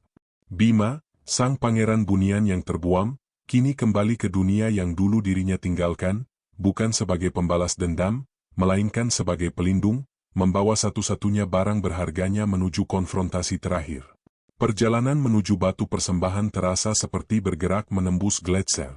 Udara di hutan menjadi tebal dan sangat dingin, bukan dingin yang disebabkan oleh malam, melainkan oleh kehadiran supranatural yang menuntut. Setiap helaan napas Bima terasa beku di paru-paru. Dirinya membawa Rina, yang lemah, sambil menembus semak belukar dan akar yang melilit. Pedang bunian menjadi tongkat penyangga, membelah aura mencekik yang dipancarkan oleh bunian yang lebih tua. Rina berpegangan erat pada baju sobek Bima, tetapi Bima berusaha menjaga jarak fisik, takut sentuhan sunyi akan mencuri memori terakhir gadis muda itu tentang masa kecil mereka. Ironi terbesar telah terjadi. Dirinya mempertaruhkan keabadian demi Rina, tetapi sekarang dirinya tidak bisa memeluk adiknya. Siapa mereka, Kap? Bisik Rina, gemetar, matanya terpaku pada langit yang kini memancarkan cahaya hijau keruh, mirip aurora bunian, tetapi bernuansa ancaman. Mereka, penagih utang, jawab Bima, suaranya parau. Dirinya tidak bisa menjelaskan perjanjian, tidak bisa menyebut nama Melati tanpa merasakan otaknya diserang. Maka, dirinya hanya berbicara tentang kebenaran yang paling sederhana. Dirinya telah mengambil sesuatu dari alam lain, dan Rina adalah harga tebusannya. Di kejauhan, melalui pepohonan yang merenggam, batu persembahan mulai terlihat. Tempat itu bukan altar yang indah, melainkan bongkahan andesit raksasa yang hitam, dikelilingi oleh kolam kecil yang airnya selalu keruh, bahkan di musim kemarau. Batu itu memancarkan aura kuno, energi dimensi yang terakumulasi selama ribuan tahun, tempat di mana batas antara hidup dan mati sangat tipis. Saat mereka mendekat, bunian yang lebih tua, yang selama ini hanya berupa bayangan besar di langit, mulai memadatkan diri. Entitas itu tidak memiliki rupa seperti bunian di parahyangan sunyi yang cantik. Ini adalah wujud elemental murni, masa kabut hitam pekat, dihiasi mata-mata merah menyala yang berputar-putar seperti galaksi yang sekarat. Wujudnya menjulang tinggi, menjulang di atas batu persembahan. Pelanggar sumpah, suara entitas itu menggema, bukan melalui telinga, tetapi langsung di tulang belakang Bima. Suara itu adalah paduan dari ribuan bisikan kuno. Kamu kembali. Kamu membawa barang curian itu, kehidupan yang belum tercemar, yang terkontaminasi oleh energi kami. Kamu melanggar keseimbangan. Bima meletakkan Rina di balik batu persembahan, terlindungi sejenak dari pandangan bunian yang mengerikan itu. Rina menggenggam cincin perak embun, yang kini bersinar keras, menarik bunian itu seperti magnet. Dia bukan barang curian, seru Bima, mengangkat pedang bunian. Pedang itu, yang dibuat dari materi alam bunian, kini bergetar, merespons kehadiran musuh. Dia adikku. Diriku datang untuk membayar utangku. Tinggalkan dirinya. Utangmu adalah jiwamu, jawab bunian tua. Tetapi jiwamu telah kotor oleh kehinaan manusia dan sari pelupa milik ratu muda itu. Kami tidak membutuhkan jiwamu yang rusak. Kami membutuhkan segel yang murni. Berikan gadis itu, dan keseimbangan akan pulih. Bunian tua itu mengulurkan lengan kabut raksasa. Angin kencang bertiup, mendorong Bima mundur. Bima menyalurkan seluruh sisa energi buniannya ke pedang. Dirinya harus menstabilkan kekuatan yang kacau balau itu. Kekuatan sunyi, yang dulu menaklukkan juragan Tirtayasa, kini hanya terasa seperti sengatan listrik yang memanaskan darahnya, mengancam untuk membakar sisa-sisa ingatannya. Pertempuran di batas fana. Bima menerjang. Dirinya tidak menyerang bunian tua itu secara fisik, karena itu hanyalah kabut. Bima menyerang pusat konsentrasi energi, yaitu batu persembahan itu sendiri, tempat entitas itu berakar. Pedang bunian menghantam batu itu. Energi perak dingin berbenturan dengan energi bunian tua yang hitam dan panas. Pertempuran itu adalah bentrokan dimensi, kehidupan dan keabadian, manusia dan bunian. Saat Bima bertarung, bunian tua membalas dengan memanggil penglihatan. Dirinya menunjukkan kepada Bima kehinaan masa lalunya secara kolektif. Tawa juragan Tirtayasa, tatapan meremehkan dari desa, wajah dingin Melati saat Bima mengkhianatinya. Ingatlah mengapa kamu lari, suara bunian tua bergemuruh. Ingatlah betapa lemahnya kamu. Kamu bukan pahlawan. Kamu hanyalah pecundang yang lari ke pelukan ratu kami. Setiap memori yang muncul kembali membuat sari pelupa di otak Bima menyerang lebih keras. Bima merasakan sakit kepala yang luar biasa, dan ingatannya tentang hari ketika dirinya dihina mulai menghilang. Dirinya tidak lagi bisa mengingat dengan jelas apa yang membuat dirinya begitu dendam, dirinya hanya tahu bahwa dendam itu nyata. Namun, di tengah kekacauan memori itu, Bima menemukan jangkarnya. "Rina, diriku bukan lari." Bima balas berteriak, mengabaikan sakit di kepalanya. "Diriku kembali. Itu membuatku lebih kuat dari bunian manapun. Karena diriku punya kasih sayang." Bima memfokuskan energi pedang bunian bukan untuk menyerang, tetapi untuk melindungi. Dirinya menciptakan perisai berbentuk kubah di sekitar Rina dan batu persembahan, menggunakan Rina sebagai pusat kekuatan. Cincin perak embun Rina merespons, memancarkan cahaya putih yang murni, berlawanan dengan cahaya hitam bunian tua. Bunian tua terkejut. "Mustahil. Perjanjian itu harusnya menghancurkan ikatan manusiawimu. Perjanjian itu hancur saat kamu mengincar adiknya." Bima berseru. Mengambil kesempatan, Bima menggunakan kekuatan terakhirnya, distorsi sunyi. Bukan untuk menghilang, tetapi untuk menarik energi bunian tua dari batu persembahan, memutuskan akarnya. Bunian tua itu berteriak dengan suara yang mengguncang hutan, suara yang terasa seperti waktu yang hancur. Wujud kabut hitamnya tertarik ke atas, menjauhi batu persembahan yang menjadi pusat kekuatannya. Bima terus menarik, menggunakan setiap ons kekuatan bunian yang tersisa. Akhirnya, dengan jeritan yang memekakan telinga, bunian tua itu terlepas dari batu persembahan. Entitas itu tidak mati, bunian tua itu hanya kembali ke dimensi asalnya, ditarik oleh putusnya koneksi. Tekanan dingin yang mencekik langsung menghilang. Cahaya aurora di langit memudar. Fajar mulai menyingsing, mengirimkan seberkas cahaya emas pertama menembus dedaunan. Kemenangan yang pahit. Bima terjatuh ke tanah, napasnya terputus-putus. Kemenangan. Rina aman. Rina, yang kini merangkak keluar dari balik batu, memandang Bima dengan mata berkaca-kaca. "Kakak, kamu menyelamatkanku." Rina berlari dan, tanpa berpikir, memeluk Bima. Pada saat kulit mereka bersentuhan, kutukan menyerang dengan kekuatan penuh, tak teredam. Bima merasakan sakit yang membelah tengkoraknya, diikuti oleh kekosongan total. Memori tentang saat dirinya melarikan diri dari parahyangan sunyi, tentang janji yang dirinya buat, tentang betapa Melati mencintainya, semuanya hilang. Dirinya hanya tahu bahwa dirinya harus menyelamatkan gadis ini, dan bahwa dirinya telah bertarung melawan sesuatu yang jahat. Sementara itu, Rina merasakan hawa dingin yang luar biasa menjalari tubuhnya. Kenangan tentang kehidupan mereka bersama di pondok, tentang tawa mereka di ladang, tentang ejekan juragan Tirtayasa, semuanya kabur, menjadi gambar-gambar buram yang tidak memiliki arti emosional. Rina hanya tahu bahwa pemuda tampan yang misterius ini adalah kakaknya dan telah menyelamatkan dirinya. Mereka berdua terpisah, sama-sama terengah-engah dan kebingungan. Rina menatap Bima dengan campuran kelegaan dan kekosongan. "Siapa kamu, Kak?" tanya Rina lagi, meskipun Bima sudah menjawabnya. Wajahnya memancarkan keraguan yang menyakitkan. Bima menatap tangan Rina. Dirinya ingin menghapus air mata gadis muda itu, tetapi dirinya tahu sentuhan sunyi akan menghapus semua sisa memori Rina. Bima telah memenangkan pertempuran dimensi, tetapi dirinya telah kalah dalam perang emosional. "Saya, kakakmu," jawab Bima, tetapi suara Bima terdengar asing, bahkan di telinganya sendiri. Bima tidak lagi mengingat secara emosional bagaimana rasanya menjadi kakak Rina. Rina aman, tetapi hubungan mereka telah terputus oleh Sari Pelupa. Bima telah menjadi pahlawan yang tak dikenal, tidak hanya bagi desa, tetapi juga bagi adik perempuannya sendiri. Dirinya berjalan tertatih-tatih, pedang bunian di sisinya. Fajar telah tiba. Dunia fana telah kembali normal, tetapi Bima tidak.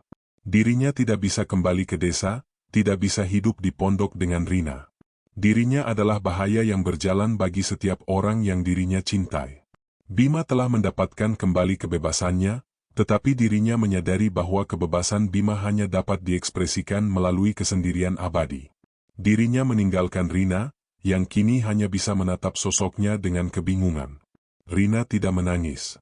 Kemampuan Rina untuk merasakan kesedihan yang mendalam telah direnggut bersama memori-memori terindahnya. Bima melihat ke belakang, satu-satunya tindakan menoleh yang dirinya lakukan dengan sengaja. Dirinya berjalan menuju batas hutan, meninggalkan kehidupan fana dan keabadian bunian yang ditawarkan Melati. Bima kini harus mencari tahu apa arti keberadaan dirinya di antara dua alam, di tengah kehampaan memori yang ia ciptakan sendiri. Dunia Sidomulyo pulih dengan kecepatan yang mengerikan, meninggalkan Bima terdampar di antara dua realitas. Setelah konfrontasi di batu persembahan, semua penyakit, kekeringan, dan aura dingin yang mencekik desa segera menghilang. Juragan Tirtayasa dan para pria yang panik kembali ke rumah, bingung, hanya membawa ingatan samar tentang sosok pangeran menakutkan yang menyelamatkan seorang gadis muda. Bima mendirikan tempat tinggal baru di gubuk kecil yang ditinggalkan di pinggiran desa, dekat perbatasan hutan. Dirinya tidak bisa kembali ke pondok asalnya. Sentuhan sunyi menjadikannya bahaya bagi Rina dan siapapun yang Bima sentuh secara emosional. Rina telah kembali ke pondok mereka, aman dan sehat, tetapi memori kebersamaan mereka telah memudar. Rina mengingat bahwa Bima adalah kakaknya, tetapi semua kenangan hangat tentang masa kecil mereka kini terasa kosong, seperti melihat foto lama orang asing yang tersenyum. Pahlawan yang asing. Masyarakat desa mulai menghormati Bima, tetapi penghormatan itu berakar pada ketakutan. Mereka melihat Bima sebagai pahlawan misterius, penyelamat yang muncul dan menghilang seperti kabut. Mereka tidak mengingat kehinaan masa lalunya, kutukan sentuhan telah menghapus semua ingatan buruk tentang Bima. Mereka hanya melihat seorang pria muda yang sangat tampan, warisan bunian, dan misterius yang hidup sendirian, memegang pedang perak aneh, yang kehadirannya menjamin kemakmuran desa. Ironi hukuman Melati telah terwujud. Bima mendapatkan kehormatan yang selalu dirinya inginkan, tetapi dirinya tidak bisa menikmatinya.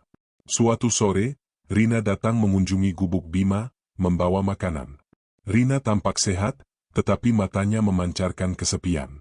Desa mengirimkan ini, Kak, kata Rina, meletakkan keranjang di tanah, menjaga jarak. Rina tidak pernah lagi berani menyentuh Bima sejak malam di batu persembahan. Terima kasih, Rina, jawab Bima. Dirinya ingin bertanya tentang masa depan Rina, tentang bagaimana perasaan gadis muda itu, tetapi Bima tidak bisa. Setiap kali dirinya mencoba membahas memori masa lalu yang indah, seperti saat mereka berlari di ladang jagung, kata-kata itu terasa berat, dan dirinya merasakan sari pelupa menyerang. Bima mencoba, ingat, saat kita dulu sering tertawa. Rina menatapnya dengan ekspresi bingung, bukan sedih. Tertawa? Ya, mungkin. Tentu saja, Kak. Kenangan itu tidak memiliki resonansi emosional. Rina tidak merasakan tawa itu, dirinya hanya tahu bahwa Bima baru saja mengatakan fakta yang kabur. Bima tersentak, merasakan sakit yang tajam, bukan fisik. Bima menyadari bahwa Melati telah mengambil kemampuan Bima untuk menjadi manusia sejati. Dirinya bisa melindungi Rina, tetapi tidak bisa mencintainya secara akrab lagi. Hukuman itu sempurna. Bima dihukum dengan isolasi emosional abadi. Sentuhan penyesalan dari Parahyangan sunyi. Beberapa minggu kemudian, Melati muncul. Bima sedang duduk di ambang pintu gubuknya saat kabut tipis turun, meskipun hari cerah. Dari kabut itu, Melati muncul dalam pakaian bunian yang lebih sederhana, memancarkan aura kesedihan yang mendalam. Kecantikannya tetap sempurna, tetapi matanya dipenuhi air mata yang tidak pernah menetes. Kamu kembali, kata Melati, suaranya pelan dan menyakitkan, bukan ancaman. Diriku harus, balas Bima, berdiri tegak, pedang bunian diletakkan di tanah. Melati tidak menanyakan tentang bunian tua atau tentang pertempuran. Bunian tua telah mundur, dan keseimbangan telah pulih, dengan harga memori Bima dan Rina. Melati hanya menatap Bima. Aku tahu apa yang telah kulakukan padamu, kata Melati. Sentuhan sunyi, sari pelupa, aku tidak bisa menghentikannya. Itu adalah hukum tertinggi saat ikatan kita diputus. Jika kamu tetap di sini, kamu akan melupakan Rina sepenuhnya, dan Rina akan melupakanmu. Kamu akan menjadi legenda tanpa inti. Kamu akan hidup dalam kehampaan, Bima. Bima mengangguk. Dirinya sudah merasakan kehampaan itu. Kehormatan yang dirinya terima terasa dingin dan hampa, sebuah hadiah tanpa penerima yang sesungguhnya, karena Bima yang lama sudah hilang. Aku juga tidak bisa kembali ke Parahyangan Sunyi, kata Bima. Diriku sudah dicap sebagai pengkhianat. Dan, diriku tidak bisa mencintaimu, Melati. Tidak seperti dulu. Semua memori tentang kehangatanmu hilang bersamaku. Melati tersenyum tipis, sebuah ekspresi kesedihan dan penerimaan.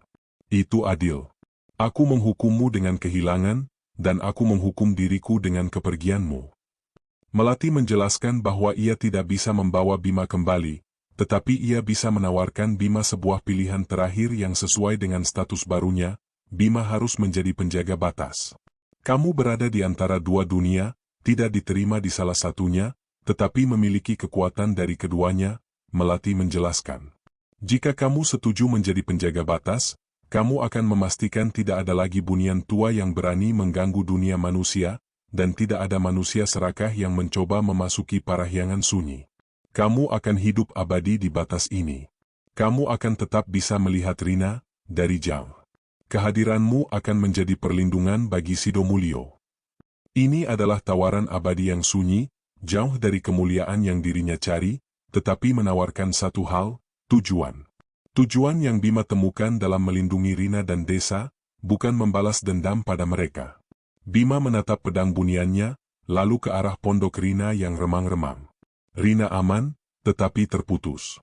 Bima tidak bisa memperbaiki masa lalu, tetapi dirinya bisa melindungi masa depan. Diriku menerima, jawab Bima. Diriku akan menjadi penjaga batas. Diriku tidak akan pernah melangkah masuk ke Sidomulyo lagi, dan tidak akan pernah mencoba kembali ke Parahyangan Sunyi. Diriku hanya akan menjaga keseimbangan. Melati, untuk pertama kalinya, mendekat.